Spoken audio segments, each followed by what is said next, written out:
जब संकट से घिर जाओ, कोई रास्ता ना मिल रहा हो, तो ये बात याद रखो कि उस रास्ते का मार्गदर्शक मेरे कन्हैया को नियुक्त कर दो, आपको रास्ता मिल जाएगा।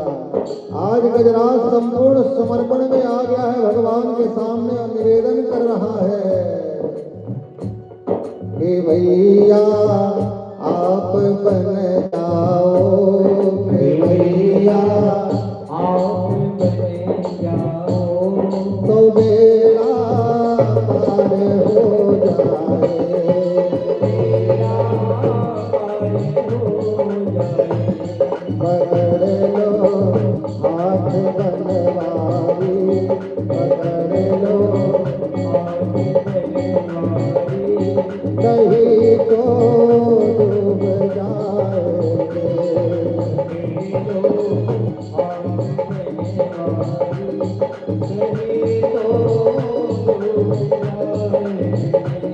पकड़ लो हाथ बनवारी, नहीं तो डूब जाएंगे।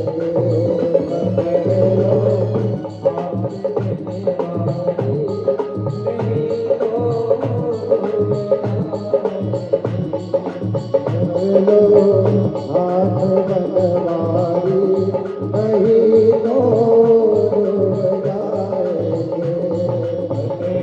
लो हाथ बनवारी,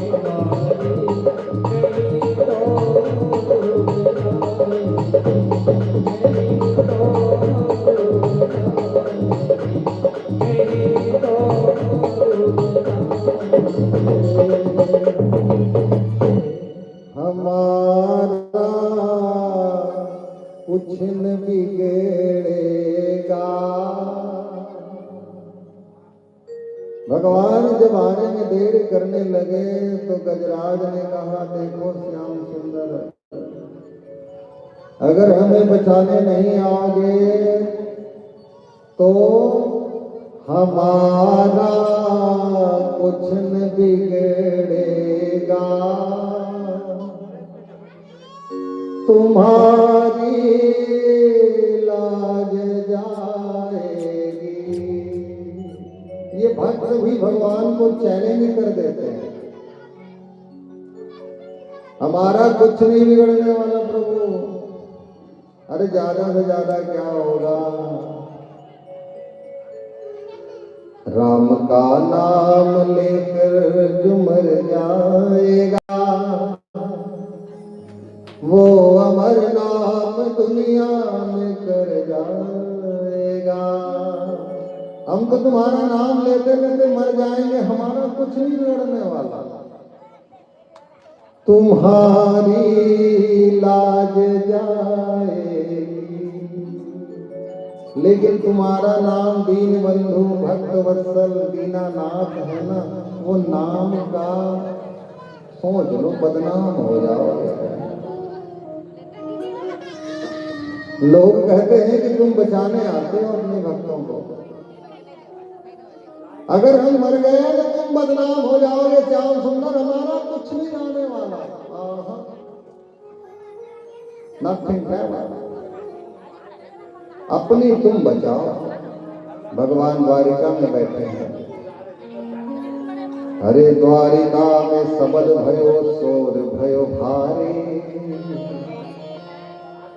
शंख चक्र गदा पद्म गरुड़ लय सिधारे। जैसे ही आवाज द्वारिकापुरी पहुंची, द्वारिकाधीश दौड़े,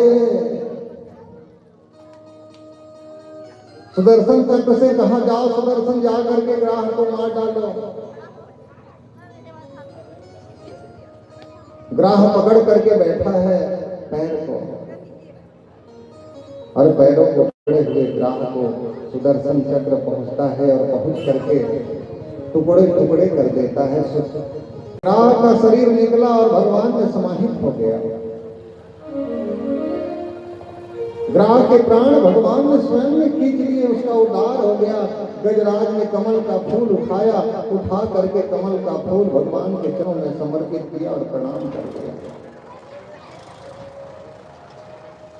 भगवान मुस्कुराने लगे, क्यों गजराज, इतना देर क्यों लगाया मुझे याद करने में? जब भक्त संकट में पड़ता है तो सभी देवी देवता याद करते हैं आपको। किसी भी भक्त के ऊपर जब दुख आता है, किसी भी मनुष्य के ऊपर दुख आता है, तो सब देवता सोचते रहते हैं, बेटा मेरा नाम ले दे, मैं बचा लूंगा तुझे, बेटा मेरा नाम ले दे, मैं तुझे उबार दूंगा दुख से। लेकिन मनुष्य ऐसा है कि सबको याद करेगा, भगवान को याद नहीं करता। हनुमान जी देखते रहते हैं, बेटा मुझे याद कर ले, मैं बचा लूंगा रे तुझे। शंकर जी देखते रहते हैं, बेटा मुझे तो देख ले, मैं भी बचा लूंगा। भगवान कृष्ण देख रहे हैं, अरे तू तो मेरा भगत था पहले, एक बार मुझे याद कर ले, मैं तुझे दुख से उबार लूंगा। लेकिन मनुष्य नहीं, वो हमर कका बचाही, वो बड़का दाई है दवाई जान से। सबको याद करोगे लेकिन भगवान को याद नहीं करोगे।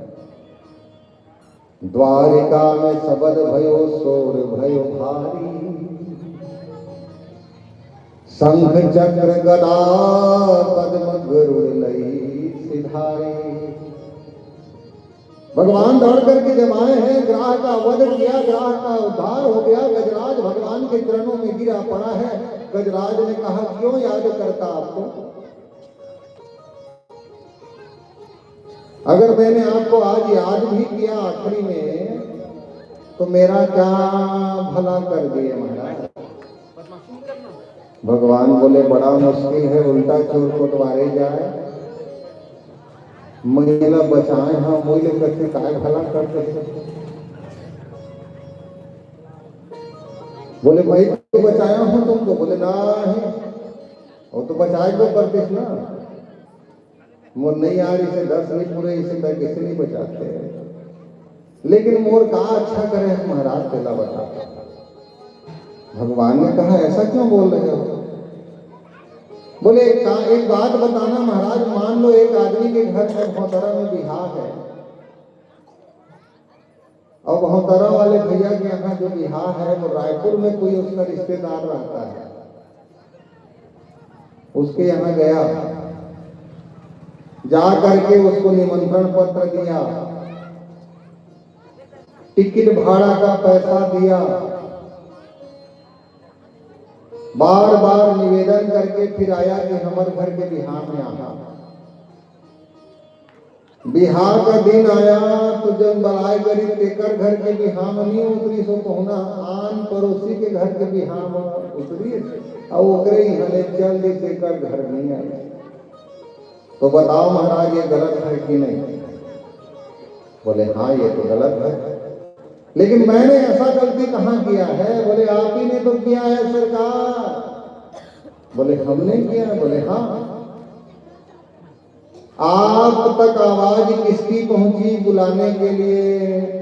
बोले तुम्हारी, तुमने बुलाया। किसके बुलाने पर आए? बोले तुम्हारे। किसके लिए आए? बोले तुम्हारे लिए। तो उद्धार किसका किया आपने? भगवान बोले मोर हाथ से मर के वो ग्राह के उद्धार हो गए तो जस के तस आया।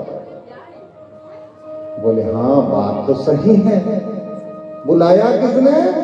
हाथी ने, गजराज ने। और उद्धार किसका कर दिए? भगवान मार करके ग्राह का। तो पड़ोसी के तो उद्धार करे महाराज, मोर उद्धार थोड़े करे। भगवान बोले यही तो विशेषता है प्यारे, जो हमारा पैर पकड़ता है हम उसका बाद में उद्धार करते हैं, और जो भक्त का पैर पकड़ लेता है उसका हम पहले उद्धार कर देते हैं। इसलिए कहते हैं कि भगवान के भक्तों का भी सेवा करो। भगवान का सेवा करोगे देर में फल मिलेगा, लेकिन भगवान के भक्त का पैर पकड़ लोगे तो भगवान मिल जाते हैं। आज गजराज का पैर किसने पकड़ा? ग्राह ने। गजराज ने भगवान का पैर पकड़ा, और भगवान के भक्त गजराज का पैर ग्राह ने पकड़ा। उद्धार पहले किसका हुआ? ग्राह का। जिसने भगवान का पैर पकड़ा है उसका बाद में उद्धार हो रहा है। बाली और सुग्रीव दो भाई थे। सुग्रीव ने हनुमान जी का पैर पकड़ा, सीधा राम से मिलवा दिया हनुमान जी ने। शायद राम जी से मिलते तो वो काम नहीं बनता सुग्रीव का। अगर आप भक्त का सेवा करते हैं तो भगवान प्रसन्न हो जाते हैं। ऐसा ही एक और सुंदर सा दृष्टांत मिलता है हमें, जिसमें समुद्र मंथन की कथा आती है। राजा बलि असुरों का राजा था, देवताओं का राजा इंद्र, दोनों में संधि हुई। दोनों सलाह कर लिए कि समुद्र के भीतर 14 रत्न भरे हुए हैं। ऐसा ऐसा रत्न है, ऐसा घोड़ा है जो मनोवेग से उड़ता है, हाथी एरावत नाम का। चंद्रमा उसके अंदर है जो रात को दिन बना देता है। अमृत है, कामधेनु गाय है, कल्प वृक्ष है। ये सब के सब 14 रत्न जो हैं समुद्र के भीतर है। अगर निकाला जाए तो सबका उद्धार हो जाएगा। तो देवता और दानव दोनों मिल करके आज समुद्र का मंथन करने के लिए पहुंच रहे हैं। सोचने लगे समुद्र के मंथन के लिए सबसे पहले तो हमको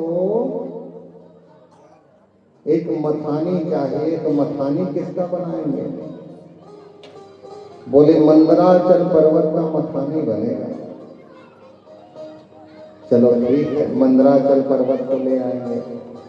अब मंदराचल पर्वत को बांध करके दोनों तरफ खींचने के लिए रस्सी इतना मोटा और लंबा और इतना मजबूत होना चाहिए कि पहाड़ खिंचा जाए। तो बोले उसके लिए वासुकी नाग को बोलेंगे। तैयारी पूरी हो गई, नाना प्रकार के औषधि लाए गए और लाने के बाद एक तरफ देवता और एक तरफ दानव। समुद्र मंथन जब प्रारंभ हुआ तो जैसे ही मंदराचल पर्वत को उतारा गया समुद्र में, पर्वत जो है नीचे डूबने लगा। तो भगवान उसी समय प्रकट हुए और प्रकट होकर के उस पर्वत को अपने पीठ में धारण करने के लिए विशाल कछुआ का रूप धारण कर लिए। बोलो कश्यप भगवान की। भगवान कश्यप के रूप में वहां पर प्रकट हो गए, कछुआ के रूप में। अनंत के रूप में ऊपर बैठ गए, दबा करके रखते हैं। समुद्र मंथन प्रारंभ होता है और मंथन जैसे ही प्रारंभ हुआ सबसे पहले हलाहल विष निकलता है। कोई भी काम शुरू करोगे अच्छा काम, ये तो अमृत निकालने के लिए मंथन हो रहा है ना। समुद्र मंथन माने अच्छा काम हो रहा है। तो अच्छा काम जब शुरू करने का बीड़ा उठाओगे तो सबसे पहले जहर ही निकलता है, हलाहल विष ही निकलता है। माने नाना प्रकार के अड़चन पहले आते हैं।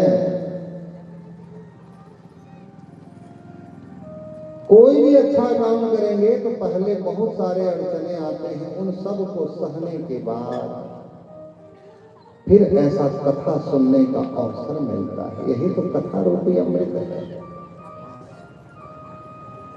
जिन्होंने प्रारंभ किया होगा कथा सुनने का, विचार किया होगा, बहुत सारी कठिनाइयां आई होंगी, बहुत सारी व्यवस्थाएं करनी पड़ी होंगी। उन सब हलाहल विष को धीरे धीरे शांत करके फिर आप लोगों के लिए कथा रूपी अमृत का आज वितरण हो रहा है। इसलिए हम कहते हैं कि ऐसे जो आयोजन हैं उनकी भरपूर सहायता करो। ये हमारे हिंदू धर्म का नींव है। ये मत देखो कि किसने किया है, कैसे किया है, ये देखिए कि आपके धर्म का कुछ था, कुछ व्यवहार, कुछ आदतें अच्छी हमारे गांव वालों को सुनने को मिलेगी। कहीं पर भी ऐसा अवसर मिलता है तो सहयोग करें, अच्छी बातें हम बोले। जब कथा सुनने जाएं तो कहा गया है रामचरितमानस में कि संत मिलन को जाइए तजी माया अभिमान। घर की चिंताएं माया सब छोड़ करके आओ, आनंद से बैठो तो अमृत पीने का मजा आता है। हर कथा में अमृत ही बढ़ता है, चाहे रामायण हो, भागवत हो, गीता हो, शिव पुराण हो, सब में। लेकिन जरूरत है कि आपका बर्तन कैसा है। अगर दूध लेने जा रहे हो और बर्तन में कहीं नमक लगा है तो दूध रहेगा क्या? फट जाएगा, दूध खराब हो जाएगा। इसलिए जब आए अमृत का पान करने के लिए मन को साफ। आज जब अमृत के लिए मंथन हो रहा है तो मंथन में सबसे पहले हलाहल विष निकला। अब कौन है जो विष का पान करेगा? सभी देवता भागे भोलेनाथ के पास। भोलेनाथ से निवेदन करने लगे, बाबा कैसे करें बताओ, हलाहल विष निकलना है। भोलेनाथ मुस्कुराने लगे, मैं तो सोच के बैठा था कि अमृत लेकर के आओगे मुझे भी पिलाने के लिए, तुम लोग जहर पिलाने आए हो। भोलेनाथ ने देखा विष का प्याला,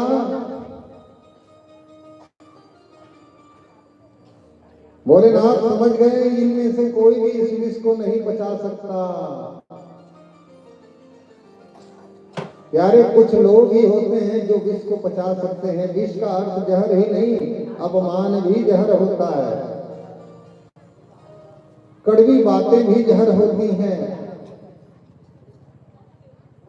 भोलेनाथ उन सबको पचाने वाले हैं।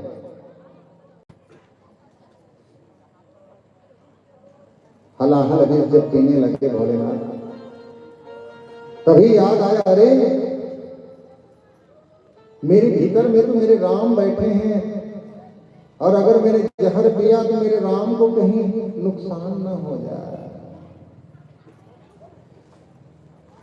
यही हलाहल विष का प्याला मीराबाई पी। मीराबाई के यहाँ जब साधु महाराज गए, केवल 5 साल की थी मीराबाई, छोटी सी। और जो साधु महाराज उनके महल में आए थे, वो साधु महाराज बहुत गुस्सा वाले, छोटी छोटी बात पर राजा को भी श्राप दे देते थे। तो राजा साहब देखे हमारी बेटी मीराबाई पर बड़े प्रसन्न रहते हैं साधु महाराज, तो मीराबाई को ही उनकी सेवा में लगा दिए। मीराबाई जाती, बाबा जी लीजिए ये भोजन, ये पानी, ये चाय, ये नाश्ता। कमी भी रहता तो भी बाबा मुस्कुरा देते। एक दिन बाबा जी अपने छोटे से लड्डू गोपाल को स्नान करा करके, श्रृंगार करके चंदन दोआ लगा रहे थे, क्योंकि घर में लड्डू गोपाल का होना जरूरी है। जिस घर में लड्डू गोपाल नहीं रहते गोपाल जी महाराज, उस घर की वंश वृद्धि बहुत कम होती है। किनके घर में है लड्डू गोपाल? और पीतल के छोटे से भगवान लड्डू गोपाल जी, रोज सेवा करिए उनका। तुलसी पत्र और एक गिलास पानी रखना मत भूलना, भोग लगाया करो, दोनों समय आरती चंदन दिखाया करो, दीपक दिखाया करो, और कुछ करने की जरूरत नहीं। जिस घर में लड्डू गोपाल रहते हैं वहां दीप दिखा दिए, थोड़ा सा तुलसी पत्र डाल दिए, आपका घर शुद्ध हो जाता है। एक हाथ में भगवान ऐसे गुंगैया करते हुए भगवान का वो फोटो है असल में। घुटना के बल भगवान चल रहे थे, एक हाथ में ऐसे थामे हुए, एक हाथ में लड्डू पकड़े हैं, इसलिए उनका नाम हो गया लड्डू गोपाल। उनको तुलसी पत्र बहुत प्रिय रहता है। लड्डू गोपाल को पंचामृत से स्नान भी कराना चाहिए। तो लड्डू गोपाल का श्रृंगार कर रहे थे। मीराबाई इतना प्रश्न करती थी, एक प्रश्न का उत्तर देते बाबा जी, तब तक मीराबाई के पास दूसरा प्रश्न आ जाता। कत्को लेकर मन अपन बुद्धि में दुख नहीं पाता। दो एक रखे हमारे गांव में एक दिन संगीत वाला है, ते बतावे बोले एक जन के घर में घूमे गई, सही जन घूमे गई तो ओकर नाती रहे, जेकर घर में घूमे गए रहे सियनहा देकर, मतलब कहीं चलना जी में कहा न चली घूमे, तो छोट छोटी लेकर रहे थे, कहीं बाबा महू जहाँ गा नहीं बेटा थोड़ा नहीं लेगा, मैं जो भी जहाँ था नहीं बाबा महू जहाँ धुलन के लोहरा बाबा कहीं वहां बेंद्रा मारे जात हवा, तो लेकर बुद्धि लगा ली बेंद्रा देखे मेरी, मैं बेंद्रा देखा बाबा, बेंद्रा देखा बाबा, बेंद्रा देखा बाबा, फिर वही भूलन। अरे वो छीन पेड़ में चढ़े है, ए बाबा मैं छीन खा, मैं छीन खा, मैं छीन खा। वो बुद्धि लगाते जा रहा है, इधर टकराओ बुद्धि लगा, चलती लेको बुद्धि लगा, एक के बाद एक ऐसे प्रश्न बने जा रहे थे। वही हाल यहाँ भी था। मीराबाई को कोई बताते तो उसका और प्रश्न बन जाता। तो जो साधु महाराज आए थे वो बोले इसको ज्यादा बोलूंगा कि ये भगवान है तो भगवान कहाँ रहते हैं, भगवान कैसे दिखते हैं, मैं कैसे पाऊंगी, उनके यहाँ जाएंगे, चलो मिला दो, सब बोलेंगे। तो कहाँ कहाँ जब मैं शांत हो जाए। मीराबाई फिर पूछे, बताओ ना बाबा ये कौन है जिसका पूजा कर रहे हैं? अरे कौन है? वो दुल्हा राजा पे। बोले मेरे दुल्हा है? बोले हाँ। पक्का ना? बोले हाँ तुम्हारे दूल्हे राजा हैं। तो महाराज अगर ये मेरे हैं तो तुम क्यों रखे हो? बोले पूजा करने के लिए। तो बोले मुझे दे दो। अब फिर बाबा फंस गए, अब देह पर ही होना मोरे कहे तो मोरा दे। अब वो साधु महाराज फंस गए। आखिर की स्थिति ऐसा आ गया कि मीराबाई को उसे देना पड़ा। अब मीराबाई जब गोपाल जी को पा गई तो मेरे तो गिरधर गोपाल दूसरों कोई जाके सिर मोर मुकुटिया सो मेरो पति होई। नाचने लगी मीराबाई, लेकर के महल भर घूम रही है। धीरे धीरे वही मीराबाई जवान हो गई। राजस्थान के राजा के यहाँ विवाह हो गया, ब्याह होकर के चली गई। उस समय की परम सुंदरी मीरा, जिसके सामने संसार में और कोई नहीं दिखती, इतनी सुंदर मीरा का ब्याह हो गया। वो मूर्ति लेकर के गई थी और जिसने मीराबाई को पाला पोसा था, बड़ा किया था, उस ढाई माँ को भी उस संग में लोकड़हीन लेकर के गई है, जो लेकाई ले वाला पोसे पाले रहे मीराबाई का। और लोकड़हीन जो गई थी उसके भी बच्चे थे, उसके पति सब को अपने संग मीराबाई ससुराल ले गई। समय ऐसा आया, मीराबाई के पति का देहांत हो गया। अब तो मीराबाई के पास कोई काम नहीं है, केवल अपने गिरधर गोपाल का सेवा करना है।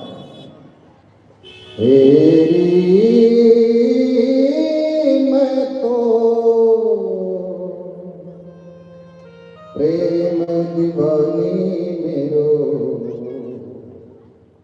दर्द न जाने को, घायल की गति घायल जाने, जेहि को लागी हो। दिन रात मीरा मेरे कृष्ण के सेवा में लगी रहती, मंदिरों में जाती, भजन सुन करके नाचने लगती। इतना मगन हो जाती भगवान कृष्ण के भजन को सुन करके कि किसी के भी सामने नाचने लगती थी, झूमने लगती थी, गाने लगती थी। घर वालों को लगता ये मीरा एक दिन बदनाम कर देगी हमारे राज परिवार को। बड़े घर की बेटी है और लोगों के बीच ऐसे नाचती है, ऐसा ही लगता है ना। जब बारात में जाओ, शादी में जाओ, तब नाचने में हमको शर्म नहीं आता, लेकिन जहां भगवान का भजन चल रहा हो वहां नाचने में शर्म आता है। कैसा उल्टा जमाना है ना, सोचो आप। मीराबाई जहां पर भजन चल रहा हो, भगवान का कीर्तन हो रहा हो, वहां झूम करके नाचती थी। महारानी नाच रही है, लोग देखने आते हैं।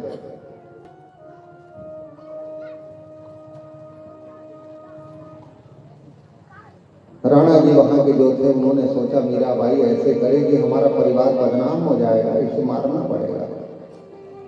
मान नहीं रही है करना।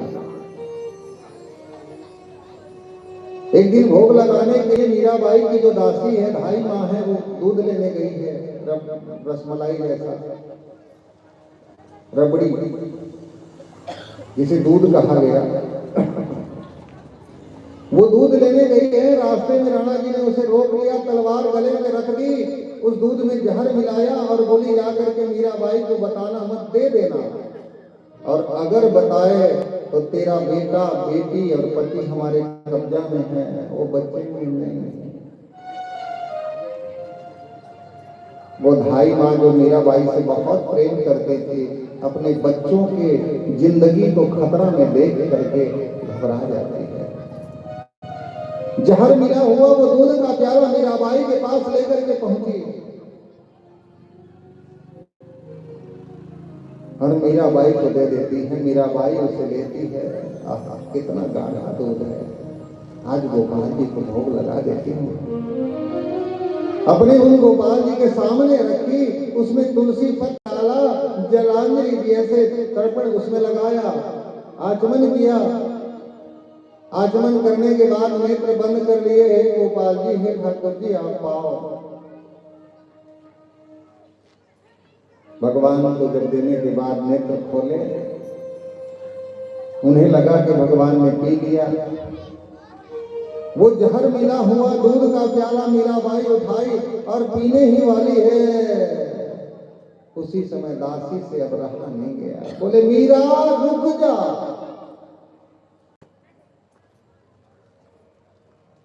मत पीना बेटी इस दूध को। बोले क्यों दासी? बोले ये दूध नहीं, ये जहर है। कैसी बात करती है? बोले हाँ मीरा, राणा साहब ने मुझे मजबूर कर दिया, तलवार दिखा करके, घबरा गई थी और इसमें जहर मिलाकर भेजे हैं, लेकिन अभी कुछ नुकसान नहीं हुआ। तूने पिया नहीं है, एक घूंट नहीं पिया, अभी कुछ नहीं हुआ, ला दे, मैं फेंक देती हूँ। मीराबाई ने कहा अब नहीं।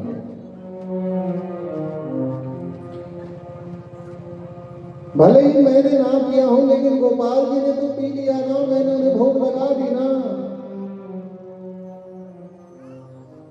अगर जल घुमाने के पहले कहती, कृष्णार्पण करने के पहले कहती तो मैं इसे फेंक देती, लेकिन अब मेरे कृष्ण ने पी लिया तो मेरे लिए अमृत है।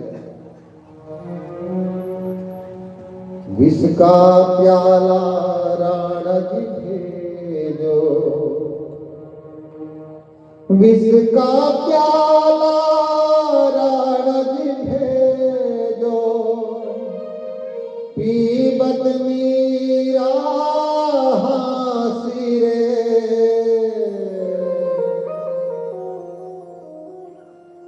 पीबत मीरा हासी रे। हंसते हुए मुस्कुराते हुए मीरा पी जा रही है कि मेरे गोपाल का प्रसाद है। ये भक्ति का पराकाष्ठा है। आज वही विष का प्याला मेरे भोलेनाथ के सामने है, हलाहल विष आया हुआ है। भोलेनाथ विचार कर रहे हैं कि कैसे करूं इस जहर का। अगर पीऊंगा तो मेरे मन के भीतर जो राम बैठे हैं उनको नुकसान न पहुंचा दे। रचि महेश निज मानस राखा,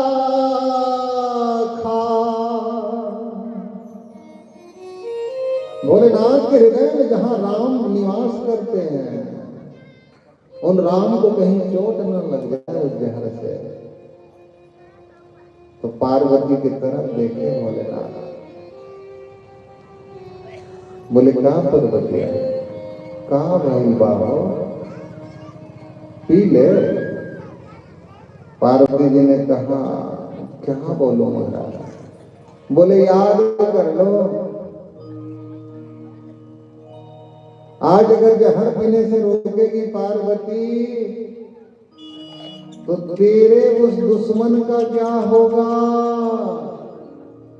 कौन सा दुश्मन पता है?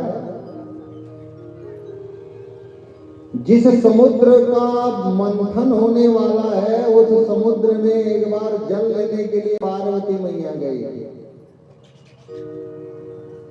पानी लेने जब गई तो समुद्र पार्वती मैया से कहती है कि तू शंकर जी को छोड़ करके मेरे पास रह जा पार्वती।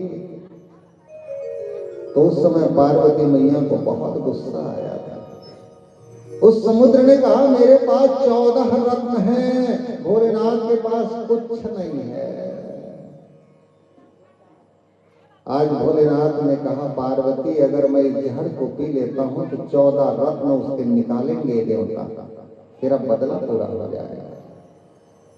हिठलाती हुई बल खाती हुई जली पनिया भरन शिवनार रे, सागर पे उतारी गागरिया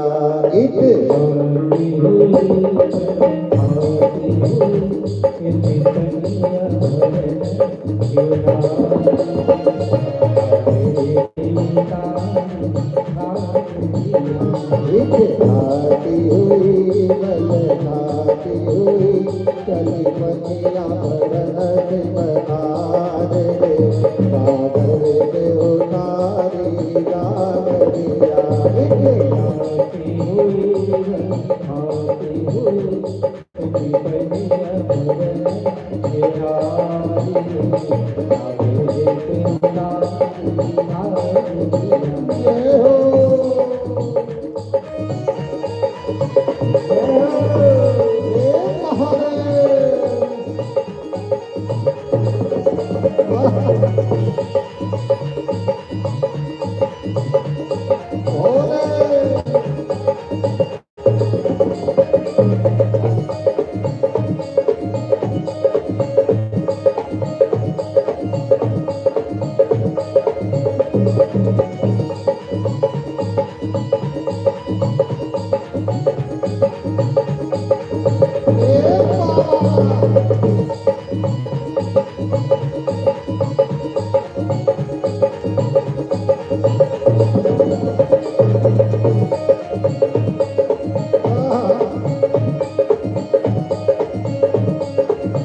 रूप देखता करने पूछा कौन पिता महतारी, रूप देखता करने पूछा कौन पिता महतारी, कौन गाँव की रहने वाली कौन पुरुष की नारी, कौन गाँव की रहने वाली कौन पुरुष की नारी, ओ गौरी कौन पुरुष की नारी, हौले हौले गिर जाओले छाया है रूप अपार, सागर पे उतारी गागरिया खाती हुई खाती हुई चली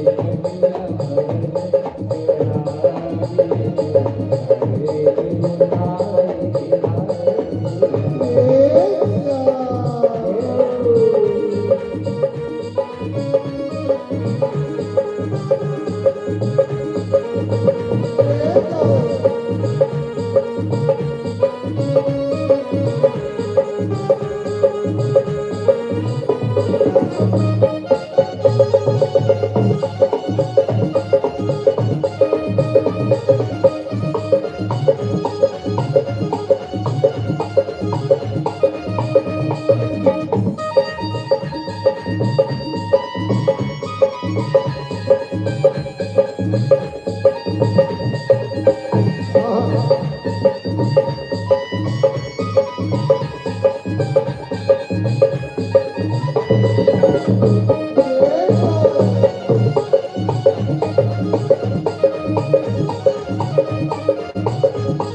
भरन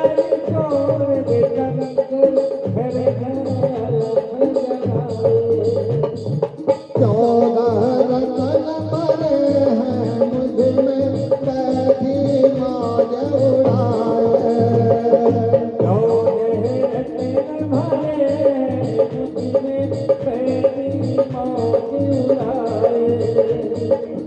और कहा सागर में हो पिए भंगिया हो बैरंगिया क्यों सहती कैसे अपारे सागर में उतारे सागरिया।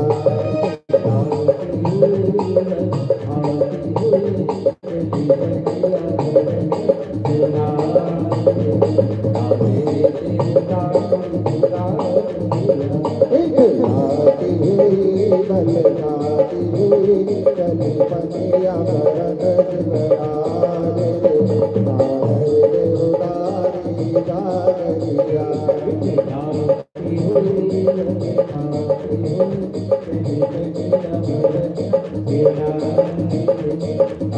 जय हो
क्रोधित होकर चली वो गिरजा पास भर के आई।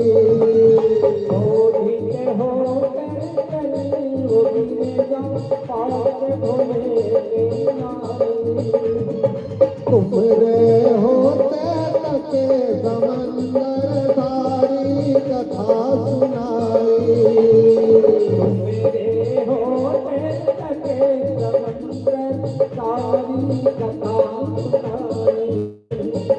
लियो जतन सागर मंथन लियो 14 रतन निकाले सागर में उदारी सागरिया।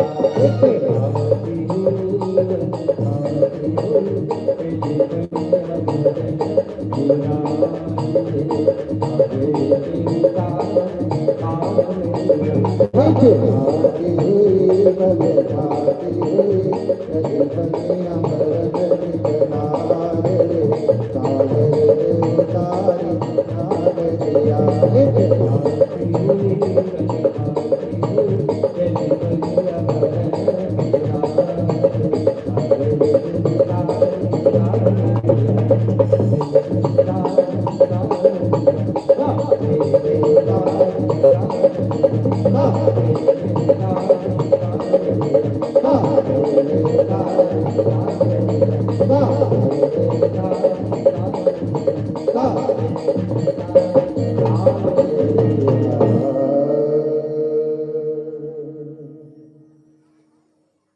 हिठलाती हुई बल खाती हुई चली पनिया भरन शिवनार रे सागर पे उतारी गागरिया।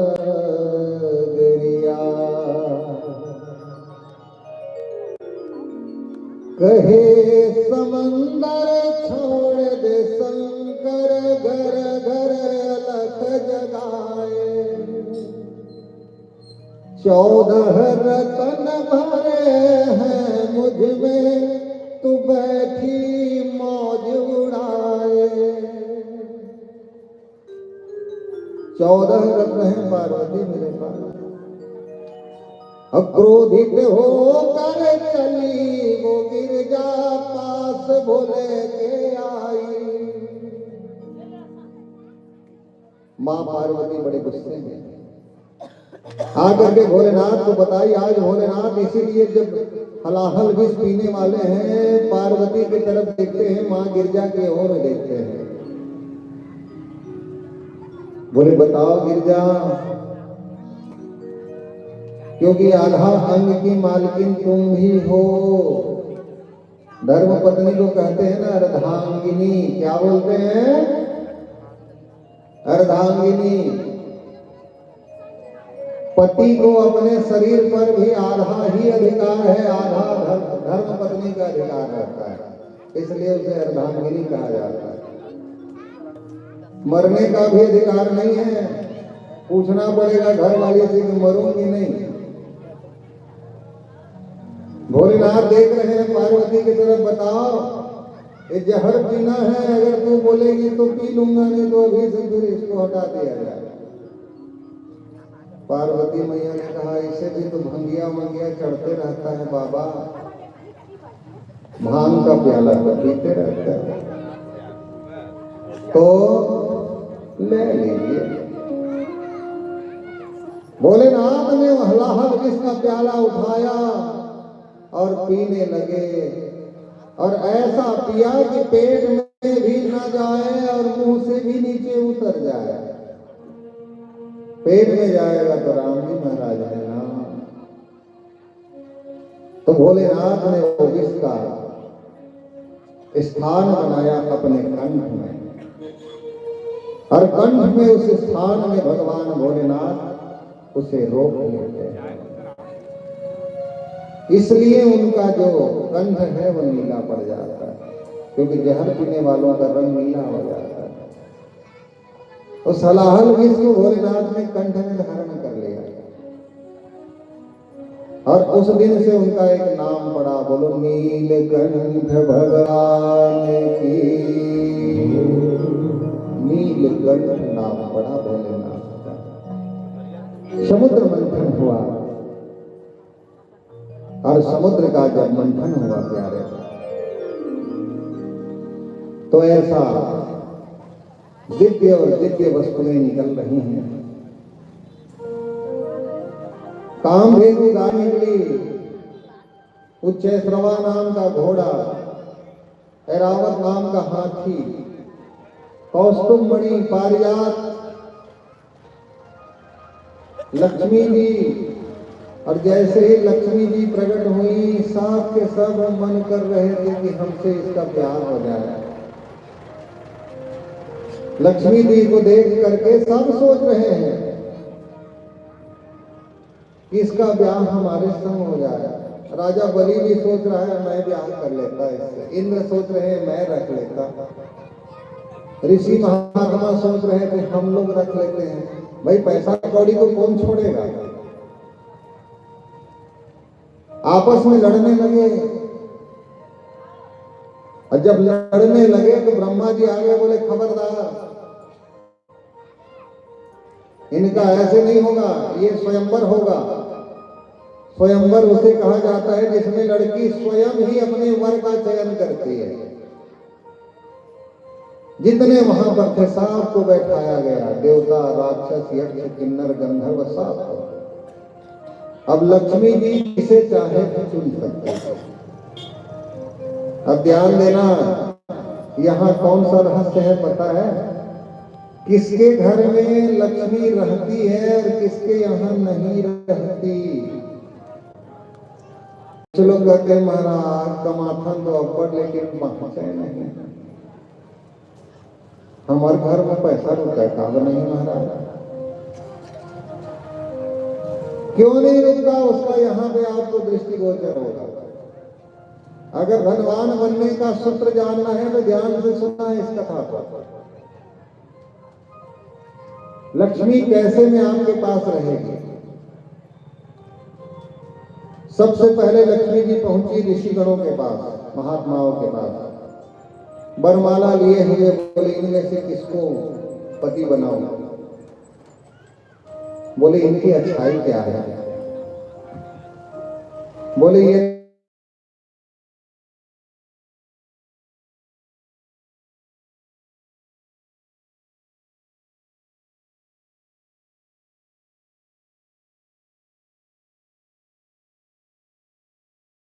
अपने होते हैं, न पैसा बचता है न सम्मान बचता है, सब धीरे धीरे चला जाता है। इसलिए सबसे पहले गुस्सा पर काबू करो। पहला चीज है गुस्सा, जिस पर सबको कंट्रोल करना चाहिए। और गुस्से में सबसे खतरनाक होती है वाणी। ऐसी वाणी बोलिए मन का आपा,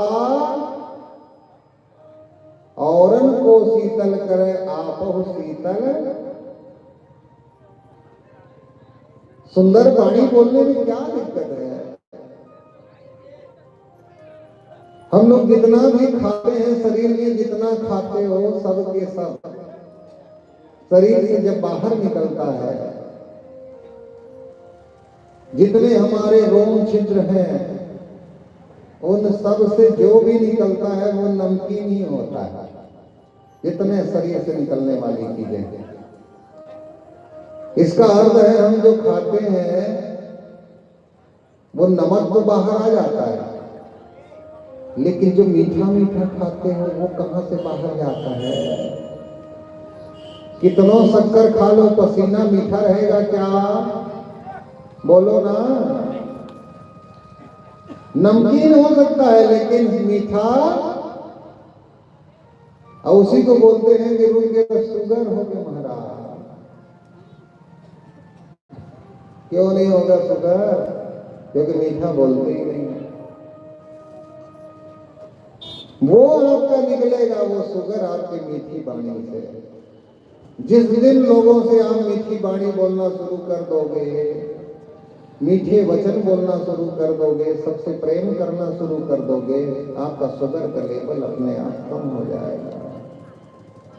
शुगर की बीमारी उसी व्यक्ति को होती है जिसे टेंशन रहता है, चिंता रहती है, गुस्सा ज्यादा आता है। और अगर गुस्सा नहीं आएगा तो बहुत टेंशन लेगा, अस्त व्यस्त जिंदगी रहेगी। वो पहले बड़े लोगों का बीमारी था, जो बड़े बड़े लोग रहते थे ना, सेठ मड़वारी, उनको होता था। आजकल तो सबको हो रहा है जो 50 पार है। क्यों हो रहा है? क्योंकि सब टेंशन ले रहे हैं। उस समय कोई टेंशन नहीं लेता था, खाए और हवा को क्यों भरे, धान तो का टेंशन है, बस भगवान के भजन करो और खाते पीते पड़े रहो। आज तो कोठी में धान के जगह में नोट के गड्डी पड़े हैं, तब हो चिंता लगे हाउ कहूं ले आ जाती, नींद नहीं बरत है। इसी टेंशन में लोग बीमारी में ग्रस्त हो जा रहे हैं। बीपी हाई हो जा रहा है, कोलेस्ट्रॉल बढ़ गया है, थायराइड हो गई है। क्यों ऐसा हो रहा है? सबका कारण है केवल एक, वो है चिंता। आपका मन शांत नहीं है। तो शांत करने के लिए सबसे पहले गुस्सा छोड़ना पड़ेगा, गुस्सा को कम करना पड़ेगा। डॉक्टर के पास जाओगे तो वो भी यही बोलेगा, क्रोध पर विजय प्राप्त करो, गुस्सा मत किया करो, यही तो बोलता है डॉक्टर। अब सबसे बड़ी दिक्कत आपकी ये है कि जो असली चीज है उस पर ध्यान नहीं देते। हमारे कितने बुजुर्ग बैठे हैं, वो सब सुने होंगे, रामचरितमानस में लिखा है कि ये शरीर कितने तत्वों से बना है? 5। कौन कौन से? कि क्षिति जल पावक गगन समीरा, पंचरचित यह अधम शरीरा। 5 तत्वों से बना है। तो 5 तत्वों से बना है, तो बताओ 5 तत्वों का आपने इस शरीर को दिया है कि नहीं दिया? पांचों तत्व बरोबर दे रहे हैं क्या? मान लो हवा इसमें है, वायु, अग्नि, जल, आकाश, पृथ्वी, इन 5 तत्वों से बना। श्वास लेते हैं तो हवा तो जा रहा है अंदर, ठीक, वायु तत्व मिल गया। धूप ले रहे हो तो अग्नि तत्व मिल गया। पानी पी रहे हो, जल तत्व मिल गया। खुले आसमान के नीचे घूमने निकलते हो तो कौन सा तत्व मिल गया? आकाश तत्व मिल गया। एक बज गया, कौन सा? पृथ्वी तत्व। अब बताओ, पृथ्वी के संपर्क में रहते हो कि नहीं रहते? पृथ्वी के संपर्क में कौन कौन रहते हैं पता है? कैसे रहते हैं? अभी किसमें बैठे हो? धरती के संपर्क में हो क्या? नहीं। यहां से उठ करके जाओगे तो क्या किसमें चल के जाओगे? अपने चप्पल के ऊपर। Am I right? Yes. घर में जाओगे तो किसमें बैठोगे? कुर्सी या सोफा में। तो धरती के संपर्क में आए क्या? सोओगे तो बिस्तर के ऊपर, खटिया पलंग में, तो धरती के संपर्क में आए क्या? उठोगे तो फिर चप्पल पहन के नहारी में जाओगे, धरती के संपर्क में आए क्या? बोलने को तो बोल रहे हो कि धरती में है संपर्क में, लेकिन कोई संपर्क नहीं धरती का। आपका पृथ्वी तत्व कमजोर है, और जब पृथ्वी तत्व कमजोर होगा तो आपकी बीपी हाई होगी, थायराइड होना है, शुगर बढ़ेगा, और फिर डॉक्टर के पास जाओगे, डॉक्टर बोलेगा एक काम करो, तुमको स्पेशल एक्यूप्रेशर वाला चप्पल, ये दाना दाना गोटी वाला देता हूं, उसको पहन के चलना, बीपी बरोबर हो जाएगा। वही काम आपका गली करता है, आपका रोड करता है। वो जो छोटे छोटे उसमें मिट्टी के टुकड़े हैं, गोटी है, वो वही काम करता है। लेकिन आपको समझ में नहीं है, हमें समझ में नहीं आता, धरती के संपर्क में नहीं रहते। मनुष्य अपने पांव से भी भोजन करता है। मेरे भाई बहन ध्यान देना, हमारा शरीर पांव से भी खींचता है। और अगर कोई विश्वास नहीं करता हो तो इतना सा नीम का पत्ती ले लेना, थोड़ा सा करेला ले लेना, और उसको कुछ करके 15 मिनट किसी आदमी को खुनवा दो, जीभ कड़वा हो जाएगा। खा तो नहीं रहा उस नीम की पत्ती को, लेकिन 15 मिनट खूंदने के बाद जीभ में कड़वाहट क्यों आ गई? क्योंकि पांव भी खींच करके ऊपर की ओर लाता है। किसी भी पेड़ को लगाते हैं तो क्या उसको और खाना देते हो? नहीं, जमीन से ही खींचता है। जमीन में इतने उर्वरा शक्ति है, तो बीपी हाई हो, शुगर हो, कुछ भी हो, गांव का परिक्रमा प्रातः काल करो, एक मजीरा ले लो, सीताराम सीताराम सीताराम करते खाली पैर गांव के उस किनारे से इस किनारे तक जाओ, सारे दूर हो जाएंगे महीना दिन में। नहीं तो डॉक्टर के पास जाओगे, वो तुमको चप्पल देगा, गोटी वाला चप्पल का पैसा लगेगा, उसके बाद गोली देगा रोज का, ऊपर से पैसा कमाने के लिए टेंशन बढ़ेगा, और कभी खत्म नहीं होगा वो सिलसिला। इसलिए गोस्वामी तुलसीदास जी ने कहा, क्षिति जल पावक गगन समीरा पंच रचित यहा अधम शरीरा। पांचों तत्वों को बरोबर करोगे तो शरीर में कोई बीमारी नहीं आएगी। तो सबसे पहले आपको जीतना है क्रोध, गुस्सा। और धरती माता में यदि आप पैदल चलेंगे तो आपका गुस्सा कम होगा, क्योंकि धरती सहना सिखाती है। छोटा सा बच्चा रहेगा 7 महीना 8 महीना का, इतना शान में जिया कि आज के आदमी मई जून के भरे गर्मी में बिहार है तो लेकर वो मोट कोट न पहना दिया, ऊपर ले यहाँ मोट के मोजा लाओ घुसेड़ रहे गोड़ में, वो लेकर चिल्हर चिल्हर के रोआ थे गर्मी के मारे, और दाई लफेसन उगरे। बोलो ना, अरे खेलने दो ना माटी में उसको, ये भारत की माटी है, कुछ तो सीखेगा। इतना इम्यूनिटी में मत रखो उसको, इतना हाइजीन मेंटेन करने की जरूरत नहीं है, हम भारत वाले हैं। उसके शरीर में बनने को तो एंटीबॉडी, प्रतिरोध क्षमता उसका विकसित तो होने दो। खेलने को तो धूल में भारत की माटी है, कोई दिक्कत नहीं होती। बच्चे अगर धूल में नहीं खेलेंगे तो कहां खेलेंगे? इसलिए मेरे भाई बहन, बच्चों का ध्यान रखो, बच्चों को नुकसान ना हो, लेकिन भारत की माटी से उसे दूर मत करो। तुम तो फैशन में आकर के दूर हो गए, लेकिन मेरे भारत के भविष्य को मत बिगाड़ो। खेत में ले जाकर के उतारो उसे, थोड़ी देर खेलने दो उसे कीचड़ में, मिट्टी में लगे हो उसके माथे पर मेरे देश की चंदन जैसी माटी।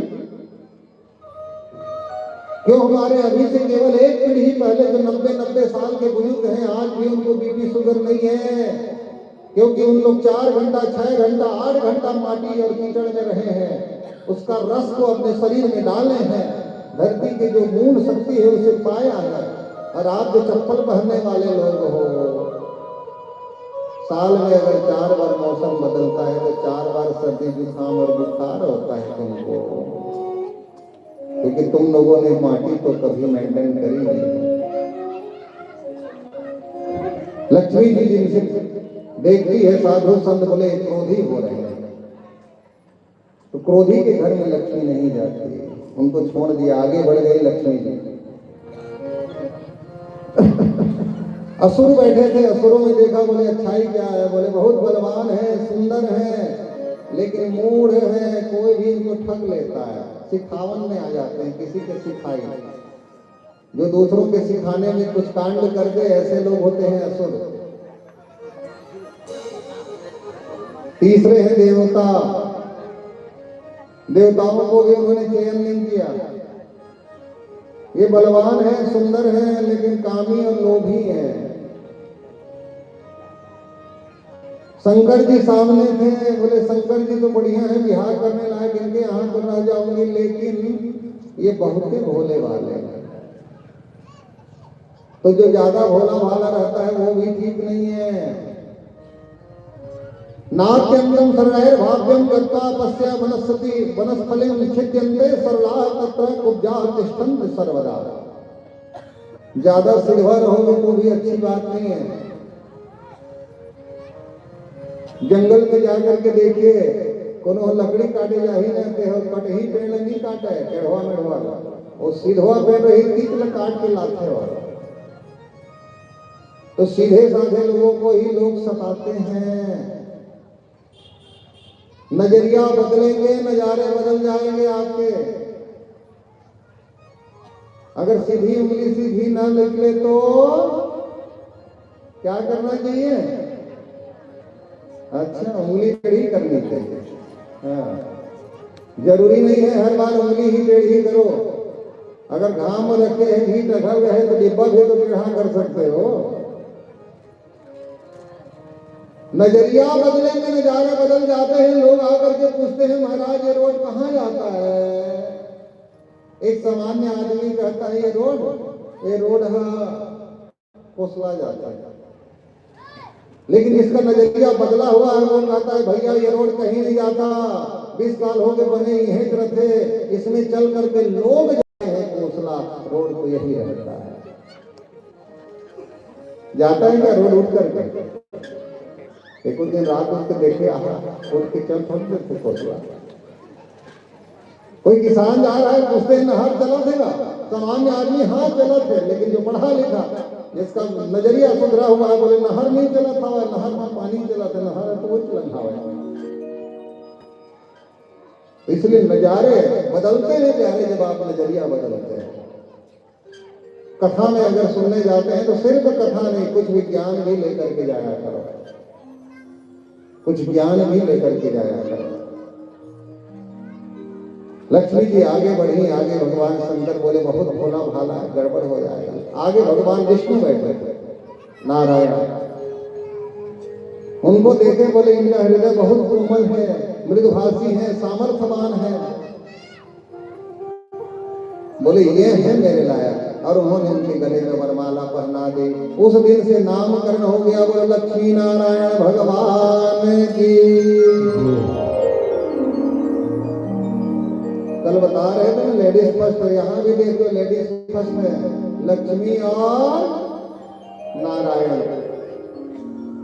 उसके बाद मंथन हुआ, अप्सरा निकली, वारुणी, मदिरा, पांचजन्य, चंद्रमा, और फिर धनवंतरी जी प्रकट हुए। धनवंतरी जी जब प्रकट हुए, धनवंतरी जी जैसे ही प्रकट हुए हैं, उनके हाथों में अमृत का घड़ा था, जो धनतेरस कहते हो ना, धनतेरस का के ही दिन धनवंतरी जी अमृत का घड़ा लेकर के प्रकट हुए। धनवंतरी जी का वो विशेष प्रागट उत्सव दिवस है धनतेरस। अब जब प्रकट हुए तो अचानक सुन लोग पाक करके बैठे थे, अमृत को ही पाना है हमको, एक बार अमर हो गए देवताओं को फिर बताएंगे। राजा बलि कूद करके पकड़ा अमृत के घड़ा को, अपने पक्ष में ले जाता है। भीषण वाद विवाद संवाद होने लगा। देवता मुंह देखते रह गए, कुछ कर नहीं पाए। राक्षसों के अधिकार में अमृत का घड़ा। राक्षस भगवान को पुकारने लगे, बोले प्रभु अब आपकी इस स्थिति में हमें अमृत की आवश्यकता है। तो भगवान एक सुंदर परम रूप की नारी का रूप करके वहां पर आया। इतनी सुंदर बन करके आए हैं भगवान, इतनी सुंदर नारी बन के आए हैं जिसका नाम पड़ गया मोहिनी। मोहिनी के रूप में भगवान सबको मोह रहे हैं। राजा बलि ने देखा मोहिनी भगवान को, तो राजा बलि सोचता है ये मुझसे विवाह कर लेती तो बड़ा आनंद हो जाता। इतनी सुंदर, त्रैलोक के सुंदरी, तीनों लोक में इससे सुंदर और स्त्री नहीं है। लक्ष्मी भी इसके सामने कुछ नहीं। देवता देखते हैं तो वो भी मुस्कुरा रहे हैं। जो देखता है बलि राजा तो बिल्कुल, जो राक्षसों का राजा है, असुरों का, दैत्यों का। अब बलि राजा के पास ही जाकर के मोहिनी भगवान रुके और पूछने लगे। राजा बलि ने पूछा, देवी पूतो चिकित्सीय, कहां से आ रहे हैं आप? का तुम गज परासाक्षी पूतो वाकिम चिकित्ससी कस्यासि मदवानो मंथतीव मनासिनः। तुम कौन हो, कहां से आ रही हो, क्या चाहती हो? हमारा मन उद्वेलित हो रहा है, कौन है आप? भगवान ने सब गोल मोल जवाब दिया। राजा बलि को विश्वास हो गया, बोले वाह बहुत पढ़ी लिखी है, हायर एजुकेशन करके आई है, ये धोखा नहीं देगी। राजा बलि को विश्वास हो गया, बोले यही है। राजा बलि ने कहा, देवी क्या अमृत का हमारा बंटवारा कर दोगे देवता और हमारे बीच में? मोहिनी भगवान ने कहा ठीक है, लेकिन मैं ज्यादा जानती नहीं हूँ भाई, मैं जिस प्रकार से तुम लोग बोल रहे हो जैसा मैं बंटवारा करूंगी बीच में बोलना मत। बोले बिल्कुल नहीं, जो बंटवारा करो। बोले ठीक है। अमृत का घड़ा मोहिनी भगवान के हाथों में आ गया। मोहिनी ने कहा पहले तुम दोनों नहा करके आओ, जितने देवता हो दानव हो। नहाने गए, नहा करके आए, एक तरफ देवता एक तरफ दानव बैठ गए।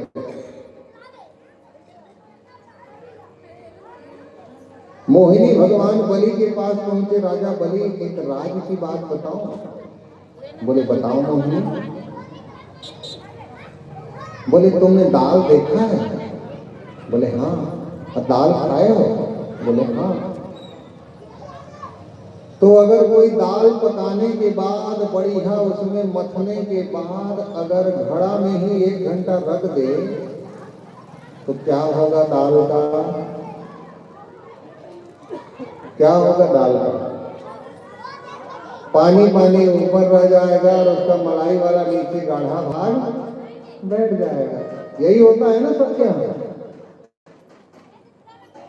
राजा बलि ने कहा अच्छा, अरे हो अमृत को रखे हुए वहां पर 1 घंटा हो गया, नहाने धोने में तुम लोगों को। अमृत का असली ही बैठ गया है, ऊपर में पानी पानी है, ये तुमको बता रहा हूं। तो बोले तुम ये बताओ, तुम मतलब गाढ़ा अमृत पीना है कि पंचुटहा पीना है? बोले हम मतलब गाढ़ा पिया देते हो। तो गाढ़ा अगर पीना है तो वेट एंड वॉच, थोड़ा इंतजार करना पड़ेगा। बोले ठीक है, मैं पहले देवताओं को पिला देती हूँ, ये पनियर वाला रसों से पानी पानी हवा चल। बोले बन जाए। मोहिनी भगवान उस अमृत को लेकर के पिलाने लगे देवताओं को, सबको पीने लगे। दानवों में एक ज्यादा होशियार था, दानव जिसका नाम था राहु। उसको शंका हुआ, बोले मोहिनी के लक्षण मोला छणी लागे, बली है अत्ते कर मुहा है, बोले दिखत नहीं है, तो कन देख के आवा तो का हाल चाल है। तो सूर्य और चंद्रमा के बीच में बैठ गया, जा करके वो पी लेता है। सूर्य और चंद्रमा ने बताया, बोले महाराज ये तो राक्षस है, दानव है। भगवान ने उसी समय सुदर्शन उठाया और उसके गले पर प्रहार किया। तब तक वो मृत घुटक चुका है, पी चुका है। सिर वाला भाग राहु बन गया और धड़ वाला भाग केतु बन गया। जैसे ही देखा दानवों ने, बोले ये तो मोहिनी नारी नहीं, ये तो भगवान विष्णु ही मोहिनी पर रूप धर के आए हैं। घोर युद्ध प्रारंभ हो गया, भीषण युद्ध। एक तरफ अमृत पी करके अमर हो गए देवता खड़े थे और दूसरे तरफ दानव खड़े थे। भीषण युद्ध जब हुआ तो उस युद्ध में जितने दानव हैं सब मारे गए, बलि तक मर गया। देवताओं का अधिकार हो गया स्वर्ग पर। अब स्वर्ग पर अधिकार हुआ। इधर शुक्राचार्य को पता चला मेरे जितने चेला हैं उनको मार दिया देवताओं ने, अमृत को ठक करके पी लिया। तो शुक्राचार्य जी ने ऐसा मंत्र मारा जिसे मृत संजीवनी कहा जाता है। सबसे प्रभावशाली दुनिया में मंत्र है ओम। कौन सा मंत्र है? ओम। कुछ मंत्र नहीं आता तो ओम का जप करते रहिए, लेकिन वाइब्रेशन सही होना चाहिए। आधा में ओ शब्द आना चाहिए, बाद में मां में आपका गुंजायमान भ्रामरी होना चाहिए। यो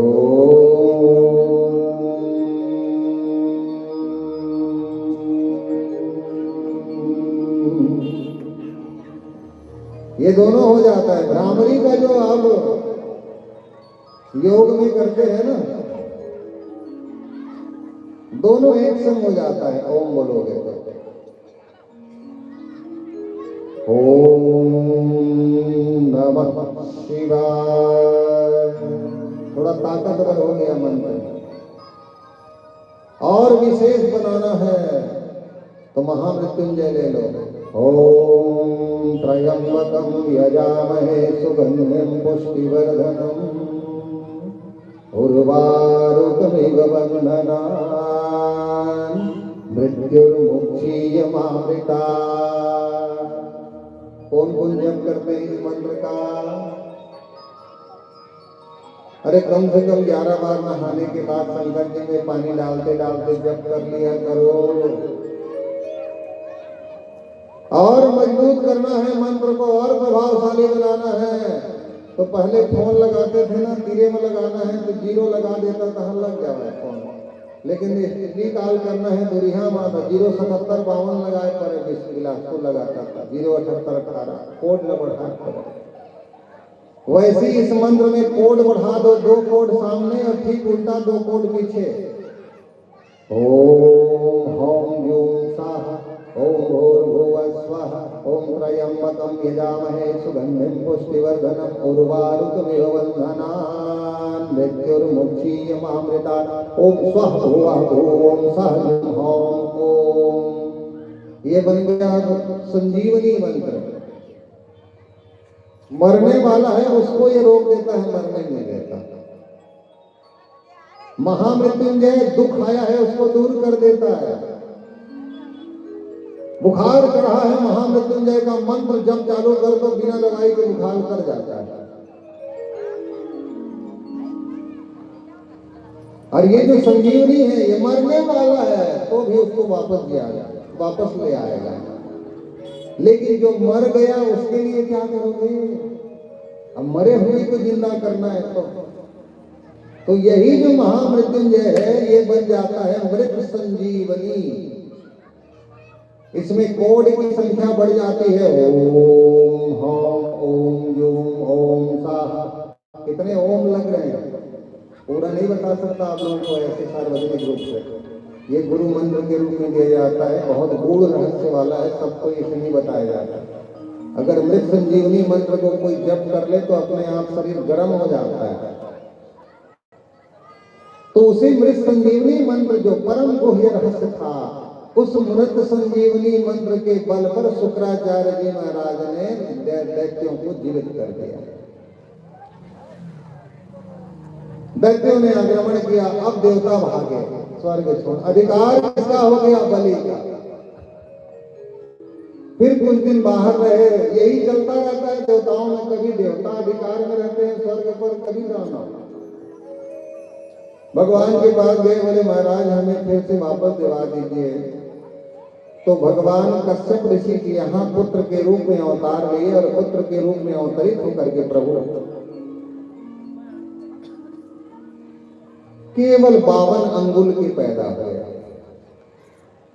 ये 4 अंगुल है, देख लो 52 अंगुल छोटे से।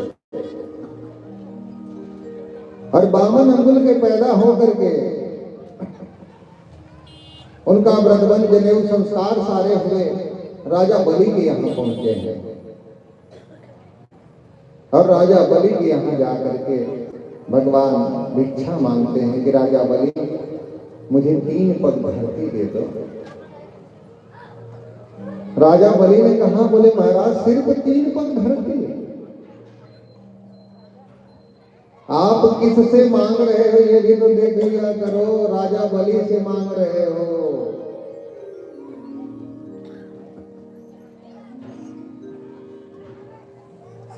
अरे 3 गांव मांग लो, 3 शहर मांग लो, 3 राज्य मांग लो, 3 प्रदेश मांग लो, 3 देश मांग लो महाराज, राजा बलि के सामने हो। मोर कर आगे महाराज 3 पग धरती मांगा था पहला। 1 पग माने 1 हाथ, 3 हाथ के भुइयां चाहिए। तो शर्म के बात है महाराज, अति वरदान मैं नहीं कर नहीं दे सकते तो जा रहा हूं। राजा बोली नहीं नहीं नहीं महाराज ले लो। शुक्राचार्य ने समझाया, बोले ये छलिया है, भगवान है, तुम्हें छलने के लिए आए हैं, बिल्कुल मत देना, गरीब हो जाओगे। बलि ने कहा अगर भगवान होंगे तब तो और बढ़िया है महाराज। भगवान को दान दे करके अगर मैं गरीब हो जाऊं तो यश ही होगा संसार में। भगवान को जैसे ही उसने संकल्प किया उसी समय भगवान जो है विशाल रूप में आ जाते हैं। बोलो वृंदावन बिहारी लाल की। जैसे विशाल रूप में आते हैं, देख करके भगवान के स्वरूप को राजा बलि भी आश्चर्यचकित रह जाता है। जय हो प्रभु, इतनी सुंदर। शरीर उनका बढ़ता जा रहा है, बढ़ता जा रहा है, बढ़ता जा रहा है और विशालता की ओर जाने लगा है। एक पग में संपूर्ण 7 लोक नीचे। धरती के नीचे कितने लोग हैं पता है? 7। इसके नीचे है अतल, वितल, सुतल, तलातल, रसातल, महितल और फिर पाताल। ये 7 नीचे और 7 ऊपर। और सबसे ऊपर में है सत्यलोक ब्रह्मा जी का। भगवान एक पैर नीचे पताल में, कमर जो है धरती में, दूसरा पैर उठा करके ब्रह्मलोक पहुंचने लगा। ब्रह्मा जी बोले भगवान के चरण आ रहे हैं, पानी लाओ, भगवान के चरणों को धोएंगे। अब भगवान के चरण जैसे ही ऊपर आए, ब्रह्मा जी ने कमंडल से जल ढाल करके उसे फिर कमंडल में झोंक लिया। वहीं से गंगा जी प्रकट हुई। बोलो गंगा मैया की। तभी कबीर कहते हैं कि जही चरण में से निकसी सुरेश्वरी शंकर जटा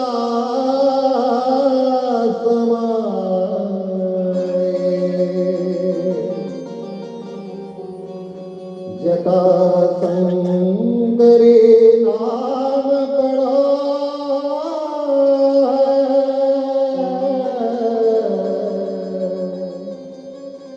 यही से मां गंगा का प्रागट्य होता है। भगवान के केवल 2 चरणों में पाताल से लेकर के सत्यलोक तक जा रही है। भगवान ने पूछा बता तीसरा पग कहाँ रखूं?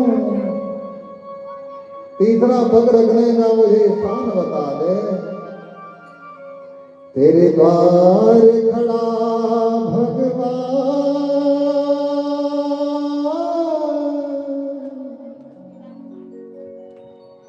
आज तेरे द्वार पर तेरा भगवान खड़ा है। तीसरा पग रखने का जगह मांग रहा है। बता कहां पर रखूं मैं अपना तीसरा पग? भगवान झोली फैलाए बलि से कह रहे हैं कि तेरे द्वार खड़ा भगवान,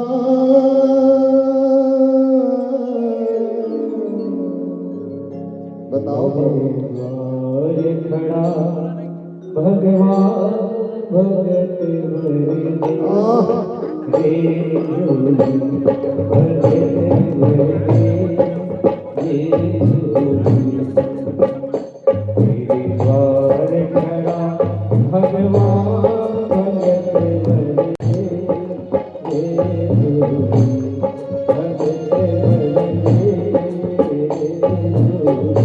आज हाथ फैला लेंगे सभी भक्त सामने भगवान की ओर।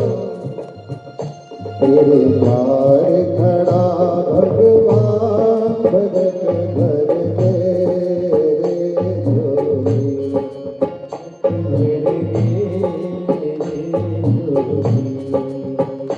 तेरा होगा तेरा होगा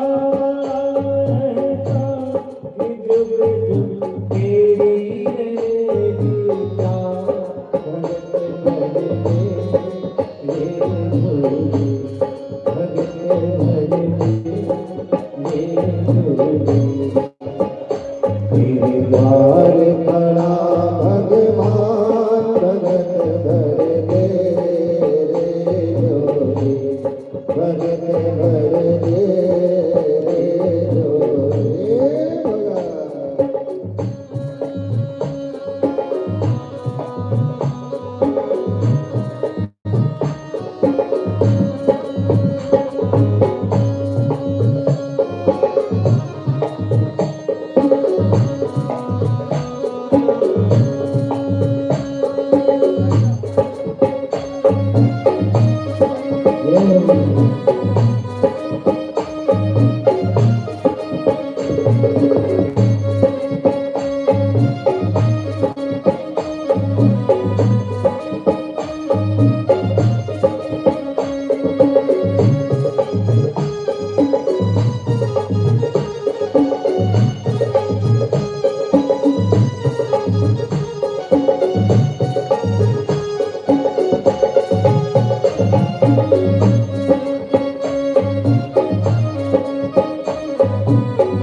द्वार खड़ा भगवान भगत भर दे भगत भर दे भगत भर दे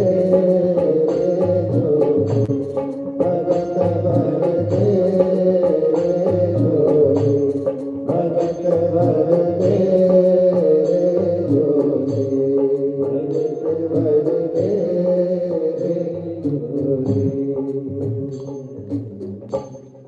तेरे द्वार खड़ा भगवान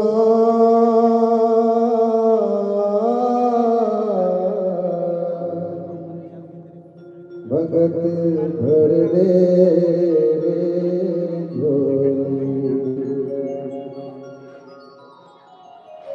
भगवान ने तीसरे पग रखने का जगह मांगा। बलि ने कहा महाराज मेरे सिर पे धर दो। फूलों की वर्षा होने लगी। धन्य हो बलि तुम जैसा दानी। सब कुछ भगवान को दान कर दिया। तुम्हारे जैसा दानी और कोई नहीं हो सकता। भगवान की ऐसी लीला प्यारी कि प्रभु ने बलि को सुतल लोक का राजा बना दिया। भगवान के उस मोहिनी रूप का दर्शन करने भोलेनाथ भी आए। मनवंतरों का वर्णन हुआ। तदुपरांत मत्स्यावतार की कथा आती है और हम सब नवम स्कंद में प्रवेश करते हैं। नवम स्कंद असल में सूर्य वंश का वर्णन का कथा है। ब्रह्मा जी हुए, ब्रह्मा के पुत्र मरीचि, मरीचि के पुत्र कश्यप, कश्यप के विवस्वान, विवस्वान के श्राद्ध देव। और यही जो श्राद्ध देव है ये वैवस्वत नाम के मनु बने। उनसे वंश आगे बढ़ा है। फिर सुदुम्न की चर्चा हुई। मनु के 10 पुत्र हुए। उन 10 पुत्रों का वंश आगे बढ़ा जिनमें नभग हुए, नाभाग हुए, नाभाग के पुत्र फिर आगे अम्बरीश के महाराज हुए, अम्बरीश के फिर वंश आगे बढ़ा। और वहां हमें दिखाई देता है कि इक्ष्वाकु आदि राजा हैं। इक्ष्वाकु के पुत्र हुए विकुक्षी, विकुक्षी के पुत्र हुए पुरंजय, पुरंजय के अनेना, अनेना के पृथु, पृथु के विश्वरंध, विश्वरंध चंद्र, चंद्र के युवनाश्व, युवनाश्व के पुत्र हुए सावस्व, सावस्व के बृहदस्व, बृहदस्व के कोल्यास्व, कोल्यास्व के पुत्र हुए ऋढ़ास्व, फिर हर्यस्व, फिर निष्कुंभ, निकुंभ के वर्णास्व, उसके पुत्र हुए कृशास्व, कृशास्व के सेनजित, सेनजित के युवनाश्व, युवनाश्व के मानधाता, मानधाता के पुत्र हुए पुरुकुत्स, पुरुकुत्स के पुत्र हुए त्रसदस्यु, त्रसदस्यु के पुत्र हुए अरण्य, अरण्य के हर्यस्य, हर्यस्व के पुत्र हुए अरुण, अरुण के त्रिभुवन, त्रिभुवन के सत्यव्रत, सत्यव्रत के राजा हरिश्चंद्र। और राजा हरिश्चंद्र की कथा आप सबको पता है कि कितना सत्यवादी राजा है। सब कुछ लुटा गए लेकिन सत्य का मार्ग उन्होंने कभी जीवन में छोड़ा नहीं। रोहित कुमार को मरता हुआ उन्हें स्वीकार था, परंतु सत्य मार्ग से डिगना उनके जीवन में नहीं है। रघुकुल रीता सदा चली आई और प्राण जाई पर बचन जाई। इन्हीं के वंश में जब आगे बढ़ा है। रोहित कुमार के पुत्र हुए हरित, हरित के पुत्र हुए चंब, चंब के सुदेव, सुदेव के विजय, विजय के भरुक, भरुक के वृक, वृक के बाहुक, बाहुक के सगर, सगर के पुत्र जो थे 60,000 उन्हें कपिल मुनि ने भस्म कर दिया था। जिन्हें उद्धार करने के लिए उनके अनेक पुत्रों ने बलिदान दिया, उनके वंशजों ने, जिनमें असमंजस नाम के उनके पुत्र, उनके बाद अंशुमान, अंशुमान के उपरांत दिलीप, फिर भगीरथ जी महाराज के सामने गंगा जी प्रकट हुई हैं। और गंगा जी ने अपनी 2 शंकाएं व्यक्त करी कि मैं जब वहां स्वर्ग से नीचे उतरूंगी तो मुझे धारण कौन करेगा और संग में किस प्रकार से तुम मुझे पवित्र करोगे, क्योंकि मैं पापियों का पाप धोते धोते जब मैली हो जाऊंगी तो मैं कहाँ पवित्र होंगे। तब उन्होंने कहा कि साधो न्यासिन शांता ब्रह्मस्तागम लोकपावना। साधु जब आएंगे आपने स्नान करने के लिए,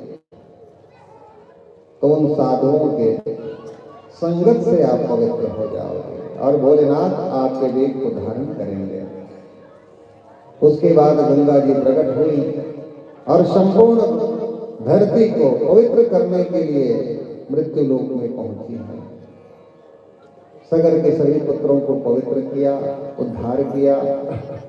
भगीरथ के पुत्र हुए सुख के नाप नाप के सिंधु बीज उनके अयुताय अयुताय के ऋतुपर्ण ऋतुकर्म के सर्वकाम के सुदास के सौदास के अस्मत के मूलक के दशरथ के एडविट के विश्वसा के खटवांग के दीर्घवाहु रघु अज और दशरथ जी महाराज के हमें कोई पुत्र नहीं था। गुरु गिर गयो तुरंत महिपाला, चरण लागी करी बिनती विशाला। गुरु जी के पास गए। गुरु जी ने कहा कि श्रृंगी ऋषि वशिष्ठ बुलावा, पुत्र का शुभ यज्ञ करावा। यज्ञ हुआ और भगत सहित मुनि आहुति जिन्हें प्रगटे अग्नि चरु कर लिन्हे। खीर उत्पन्न हुई जिन्हें तीनों रानियों में बांटा गया। तीनों रानियों में जब बांटा गया, तीनों रानी गर्भवती हुई। अजोग लगन ग्रह बार तिथि सकल भय अनुकूल, चर अरु अजर सर सजुता राम जन्म सुख मूल। वो अवसर भी आ गया जब राम जी का अवतार होना है। नामी तिथि मधुमास पुनीता, शुक्ल पक्ष अभिजित हरि प्रीता। अम्बाद्य दिवस यति शीतल घामा, पावन काल लोक विश्रामा। ठीक दोपहर के समय भगवान का प्रागट्य होता है। बोलो श्री रामचंद्र भगवान की। भगवान श्री राम दोपहर के समय जन्म लेते हैं। गोस्वामी तुलसीदास जी लिखते हैं कि भय प्रगट कृपाला दीन दयाला, कौशल्या हितकारी, हर्षित महतारी मुनि मनहारी, अद्भुत रूप विचारी। भगवान राम को देख करके मां कौशल्या गदगद हो रहे हैं। कह दुई कर जोरी स्तुति तोरी। स्तुति करने लगे हैं, लेकिन मां ने एक प्रश्न किया कि की जय शिशु लीला अति प्रिय शीला, यह सुख परम मानव का। बोले चतुर्भुज वाला रूप त्याग दो प्रभु, मुझे तो बच्चे के रूप में दिखो आप, शिशु रूप में। वही रूप मां ने स्वीकार किया राम जी का। दशरथ जी महाराज तो आनंद मगन है। दशरथ पुत्र जन्म सुनि काना, मानहु ब्रह्मानंद समाना। शरीर स्थिर हुए जान रहा है, ऐसा आनंद है दशरथ जी महाराज को। गुरु वशिष्ठ को बुलाया गया है, गुरुदेव आए, नामकरण का अवसर आ गया है। भगवान का नामकरण होता है कि जो आनंद सिंधु सुख राशि सी करते त्रैलोक्य सुपासे, जो सुख धाम राम यस नामा, अखिल लोकदायक विश्रामा। दो अक्षर का नाम निकलता है राम जी का, रा और मा। इसलिए राम जी का नाम परम प्रिय है। रमन्ते योगिनः यस्य, अरे जिसमें योगी रम जाते हो, रमन्ते योगिनः यस्मिन् सह रामः, जिसमें योगियों का मन रम जाए वो राम है। इसलिए तो कहते हैं कि सियावर रामचंद्र की। अच्छा ये बताओ, राम जी का नामकरण हुआ तो रामचंद्र नाम निकला था कि राम निकला था? अभी तो बोले हैं सिर्फ दो अक्षर का नाम, क्या निकला था? क्या? दो बार क्यों राम राम बोले? जब किसी से मिलते हैं तो राम राम क्यों बोलते हैं? कभी सोचे भैया राम राम, दीदी राम राम, चाचा जी राम राम क्यों बोलते हैं? कभी विचार किया? राम राम बोलने का अर्थ क्या है? एक बार क्यों नहीं, सिर्फ राम क्यों नहीं? हे राम, उसमें हे जोड़ते हैं, श्री राम, जय जय, सिर्फ राम नहीं, राम राम बोल देते हो तुम लोग। जब प्रार्थना करते हो तो उदाहरण में अक्सर पंडित जी बोलवाते हैं कि राम रामेति और राम रामेति रमे रामे मनोरमे असहस्रनाम तत्तुल्यम राम नाम वरानने। हजारों बार, सैकड़ों बार राम नाम, किसी और का नाम मत लो, प्रभु राम का नाम ले लो, एक ही बरोबर होता है। एक माला जपते हैं ना, जो माला जपते रहते हैं ऐसे, उसके बराबर हो जाता है राम का नाम। तो कैसे बरोबर होता है? हमारे छत्तीसगढ़ के लोग उसको जानते थे।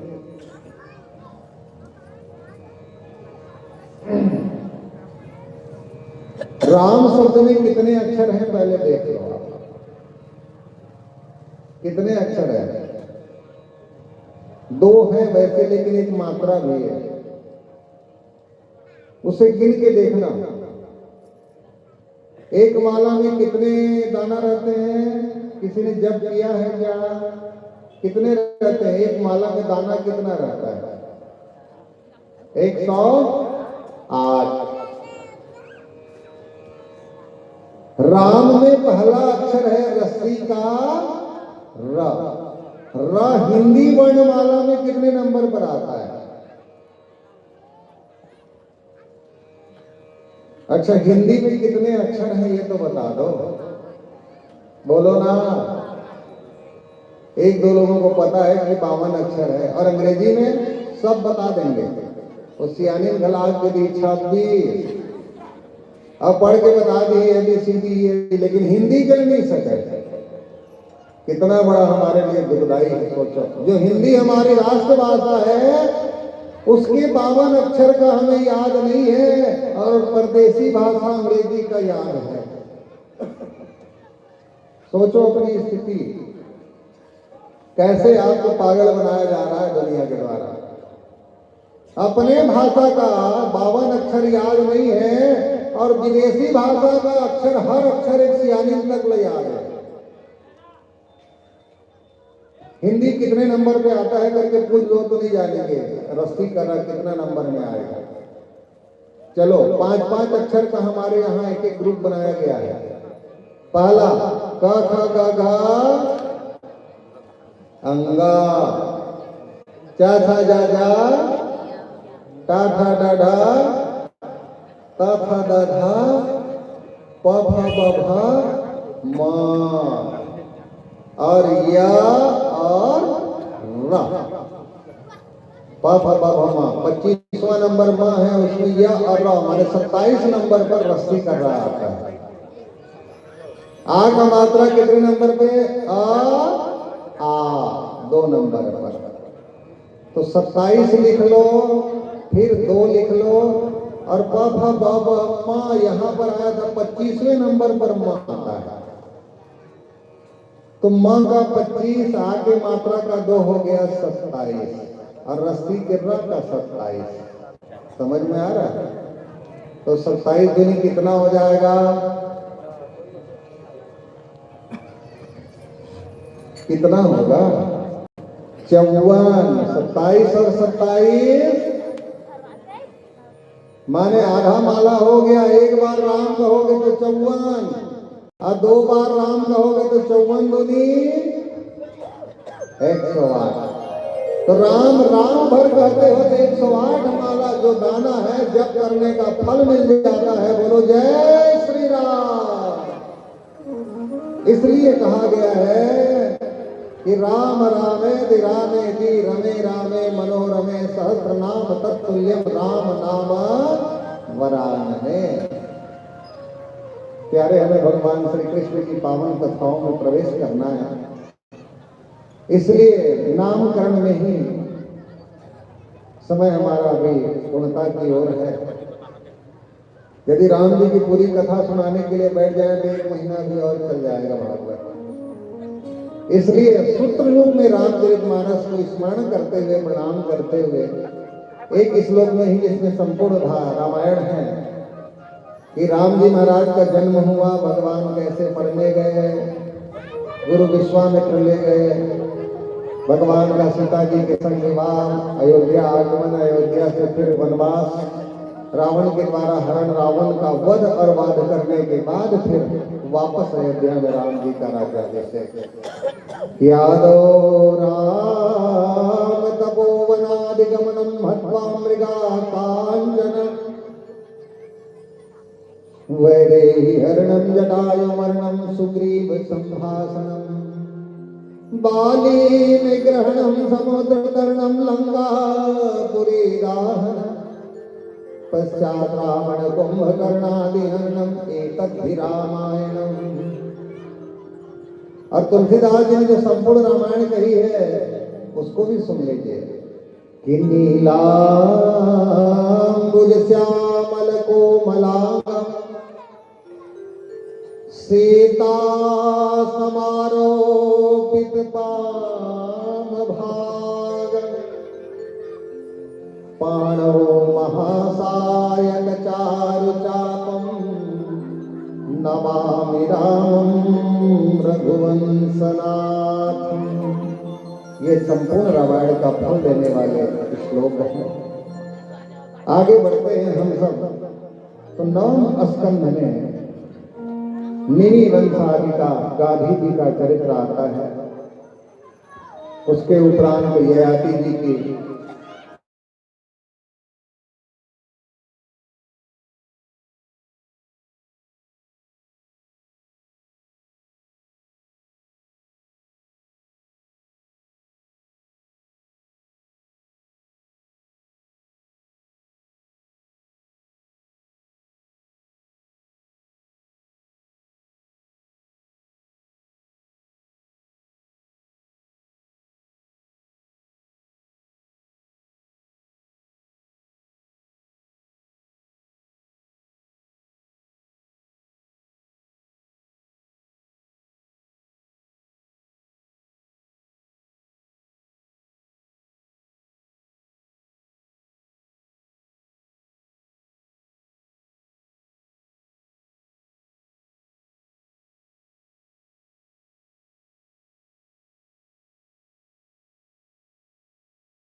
जो स्वरूप है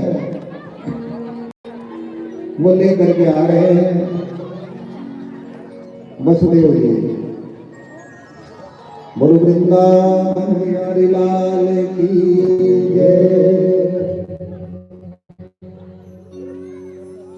भूल गए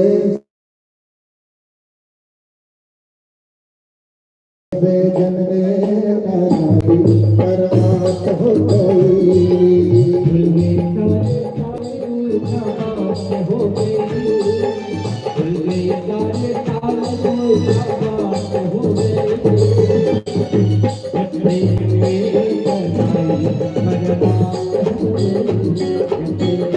बैठे रहिए, बाकी लोग बैठे रहेंगे, बाकी सभी बैठे रहिए, सबके पास जाएंगे।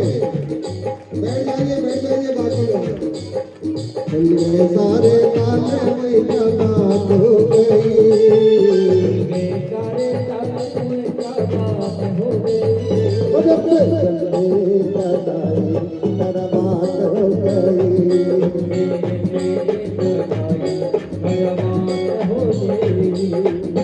जिनको जो मिल देना है भगवान के पैर की तरफ चढ़ाते जाएंगे। फूल चावल नहीं डालेंगे, कुछ दक्षिणा आदि उसमें चढ़ाना है वही चढ़ाएंगे। फूल चावल नहीं डालना है, बच्चे के सिर की तरफ नहीं छोड़ना है, उनके मुंह में जाना नहीं चाहिए, केवल चरण की तरफ, पैर की तरफ। जन्मे कढ़ाई करमात हो गई,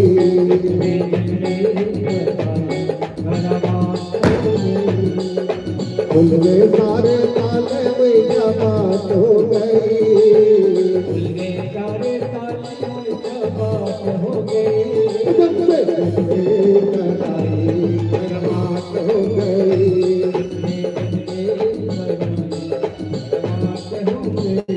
जय हो।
काले सोए हाथों में बर्फियां भाले,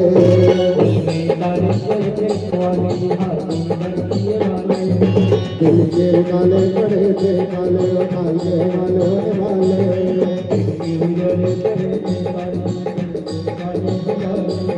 प्रेम ने जाम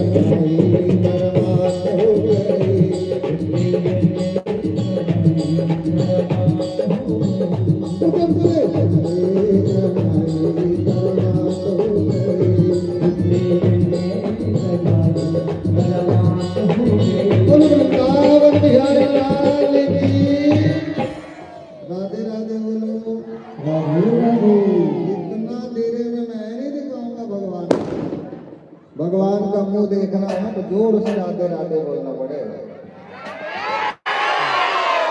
और जोर से हाथ ऊपर करके बोलना पड़ेगा राधे राधे बोलो। ये धीरे हो गया नहीं गिर पाता जोर से बोलो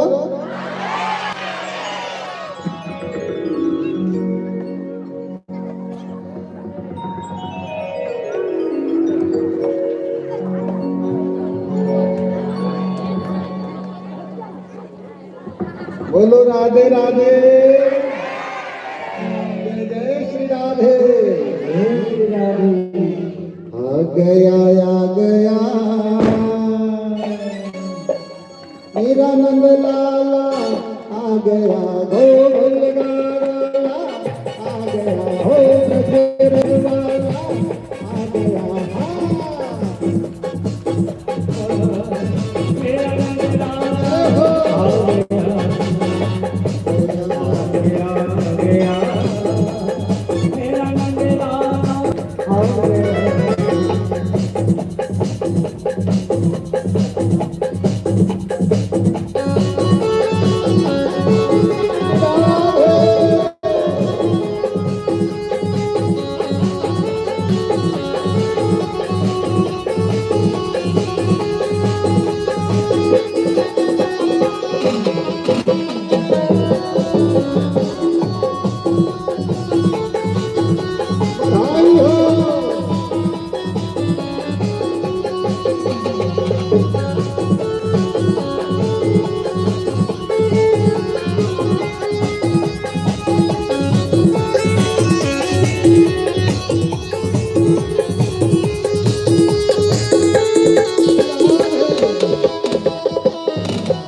बधाई हो।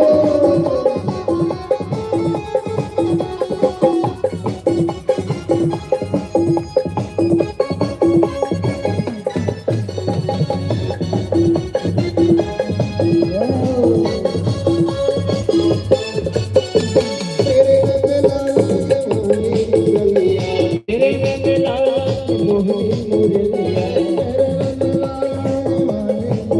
तेरे रंग लाल मोहनी मुरलिया, प्यारी मुरलिया दी नारी मुरलिया, प्यारी मुरलिया की प्यारी मुरलिया, मुरलिया का प्यार गया। आ गया मेरा नैना आ गया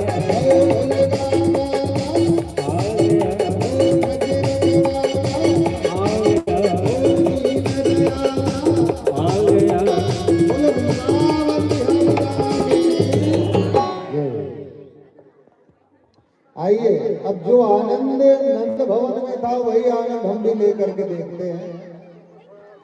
और यह जो आनंद है वो अपने आप में अद्भुत आनंद है, क्योंकि भगवान कृष्ण के अवतार के समय सारी सृष्टि आनंद विभोर हो रही है। चर अर अचर हर्ष जुता राम जन्म सुख मूल, चाहे चर हो अचर हो सब के सब आनंद विभोर हो रहे हैं। तो जो आनंद हमारे गोकुल में लिया जा रहा है वही आनंद हम सब ले रहे हैं। पर जोर से बोलो राधे राधे, जय जय श्री राधे।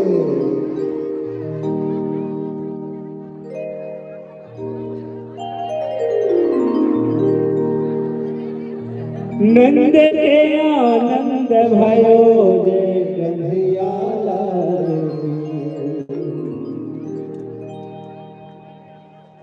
नंद के आनंद भयो जय कन्हैया, एक साथ नंद के आनंद भयो जय कन्हैया लाल की, जय हो गोपाल की, जय कन्हैया लाल की, गोपाल की। नंद के आनंद भयो जय कन्हैया लाल की, नंद के आनंद भयो जय कन्हैया लाल की। देखो, जिन माताओं को गरबा आता है हमारी बेटियों को ग्रुप में ऐसे ही खड़े हो जाए, दो चार ग्रुप छोटा छोटा बना ले आनंद का। नंद के आनंद भयो जय कन्हैया लाल की, नंद के आनंद भयो जय कन्हैया लाल की, जय कन्हैया लाल की, जय हो नंद लाल की। जय कन्हैया लाल की, जय हो गोपाल की, जय कन्हैया लाल की, जय हो गोपाल की। रथ में आनंद भयो जय कन्हैया लाल की, रथ में आनंद भयो जय कन्हैया लाल की।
हाथी दीदी घोड़ा दीदी आर दीदी तार दे, हाथी दीदी घोड़ा दीदी आर दीदी तार दे, हाथी दीदी घोड़ा दीदी आर दीदी तार दे, दीदी घोड़ा दीदी आर दीदी तार दे। रथ में आनंद भयो जय कन्हैया लाल की, रथ में आनंद भयो जय कन्हैया लाल की, जय कन्हैया लाल की, जय हो गोपाल की, जय कन्हैया लाल की, जय हो गोपाल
दीप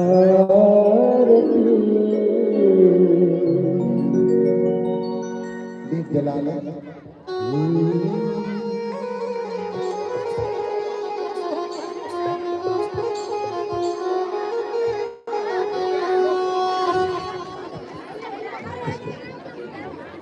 दीप जला ले सभी भक्त।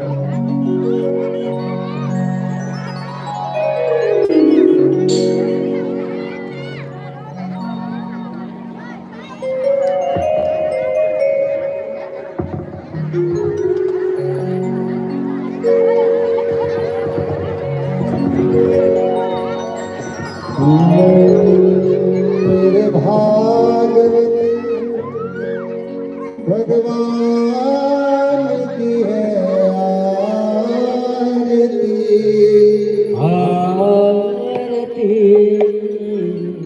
पापियों को पाप से है तारती। पापियों को पाप से है तारती। मेरे भागवत भगवान की है आरती आरती। मेरे भागवत भगवान की है आरती। पापियों को पाप से आरती। पापियों को पाप से आरती।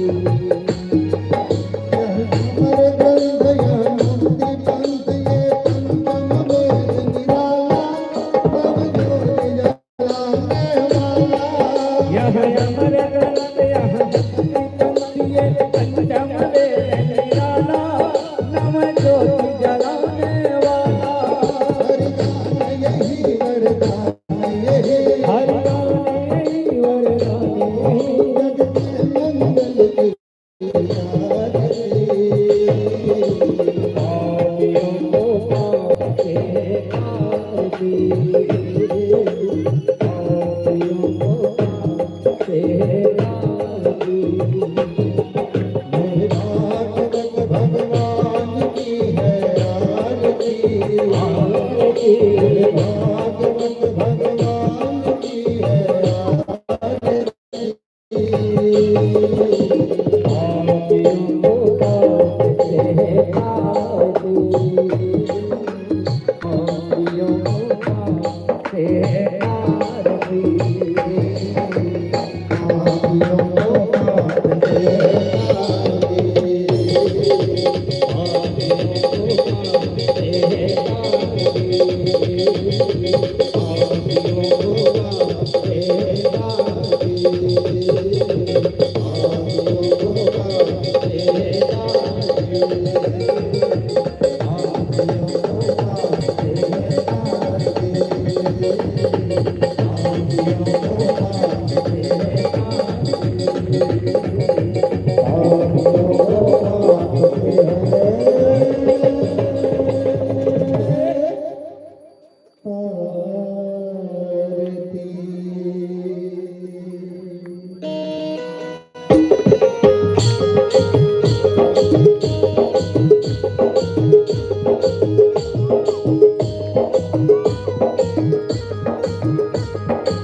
करुणा करो कष्ट हर ज्ञान दो भगवन भव में फंसी नाव मेरी तार दो भगवन करुणा करो कष्ट हरो ज्ञान दो भगवन भाव में फंसे नाव मेरी तार दो भगवन हर दर्द की दवा तुम्हारे पास है हर दर्द की दवा तुम्हारे पास है जिंदगी दया की है भीख मांगती मैं बताऊं तेरी मोर की मैं बताऊं तेरी मोर की उतारो मेरे मेरी आरती उतारो मेरे मेरी आरती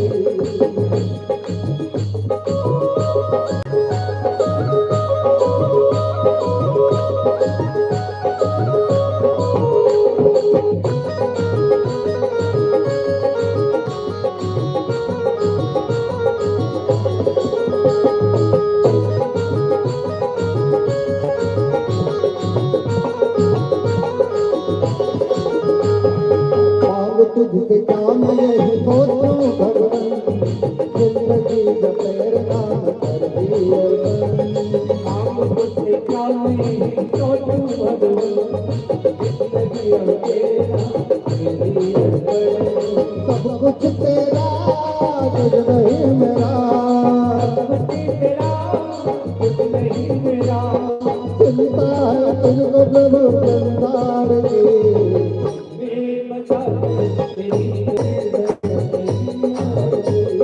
उतारो मेरे हृदय तेरी आरती उतारो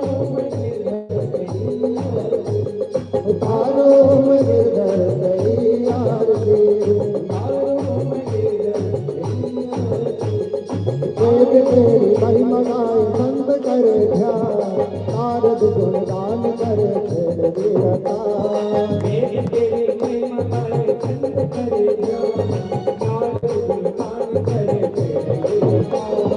वेद तेरी महिमा गाए संत करे ध्यान नारद गुणगान करे खेल वीरता वेद तेरी महिमा गाए संत करे ध्यान नारद गुणगान करे खेल वीरता सब कुछ तेरा कुछ नहीं मेरा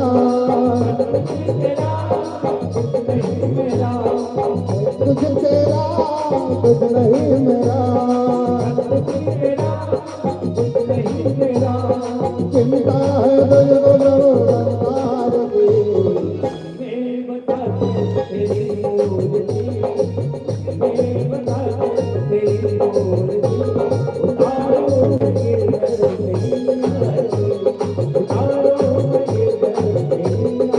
उतारो मेरे हृदय तेरी आरती उतारो मेरे हृदय तेरी आरती उतारो मेरे हृदय तेरी आरती उतारो मेरे हृदय तेरी आरती कर्पूर गौरम वृंदावनारम संसार सारम भुजंगहारम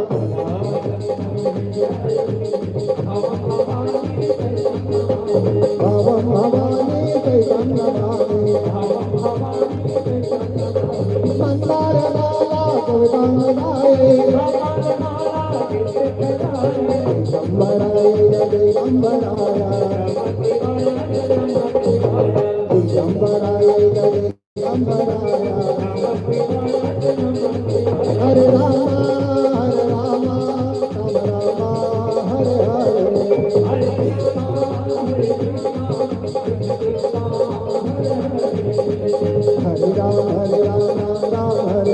कृष्ण हरे कृष्ण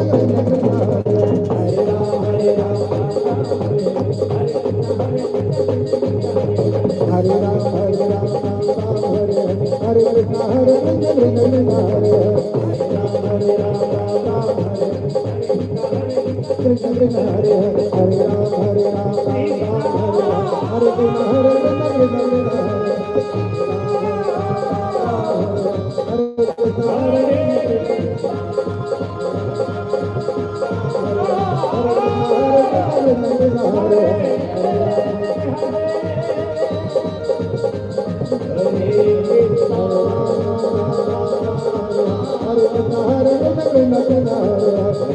Hare Krishna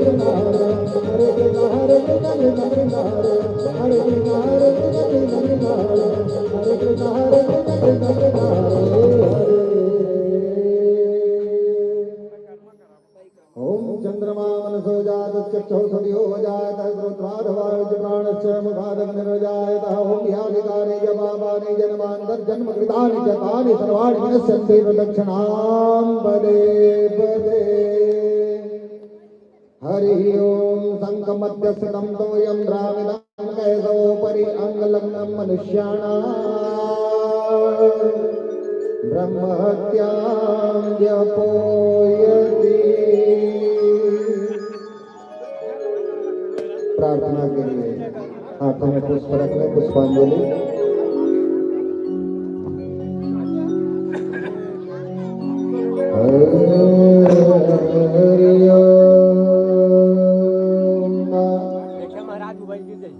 ओम जगनेन जगन्मय जन्मदेवस्तानि धर्माणि प्रथमान्यासन्नतेहनाथं महिमानः सचन्द यत्र पूर्वे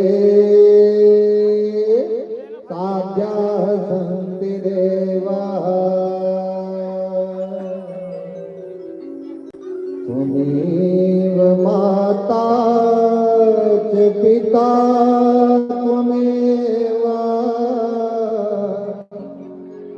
त्वमेव बन्धुश्च सखा त्वमेव विद्या द्रविणो त्वमेव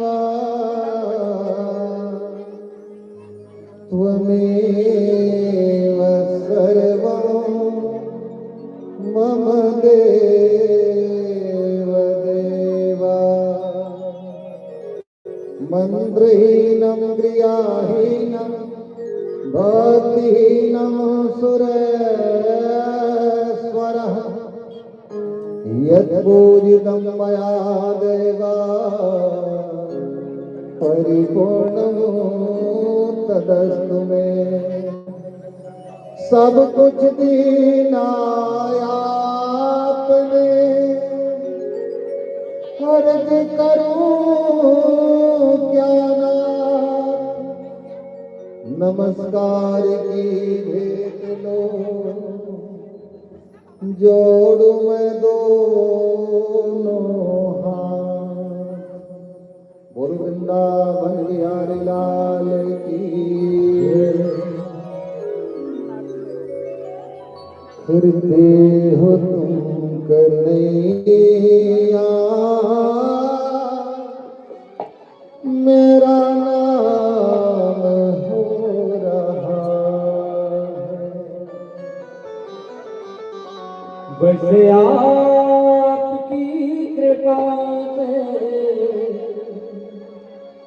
बस आपकी दया से सब काम हो रहा है। फिरते हो तुम कन्हैया मेरा नाम हो रहा है। फिरते हो कन्हैया मेरा नाम हो रहा है। बस आपकी दया से प्रभु आपकी कृपा से सब काम हो रहा है। फिरते हो कन्हैया मेरा नाम हो रहा है। फिरते हो कन्हैया मेरा नाम हो रहा है। पतवार के बिना ही मेरी नाव चल रही है। पतवार के बिना मेरी नाव चल रही है। हैरान है जमाना मंजिल भी मिल रही है। हैरान है जमाना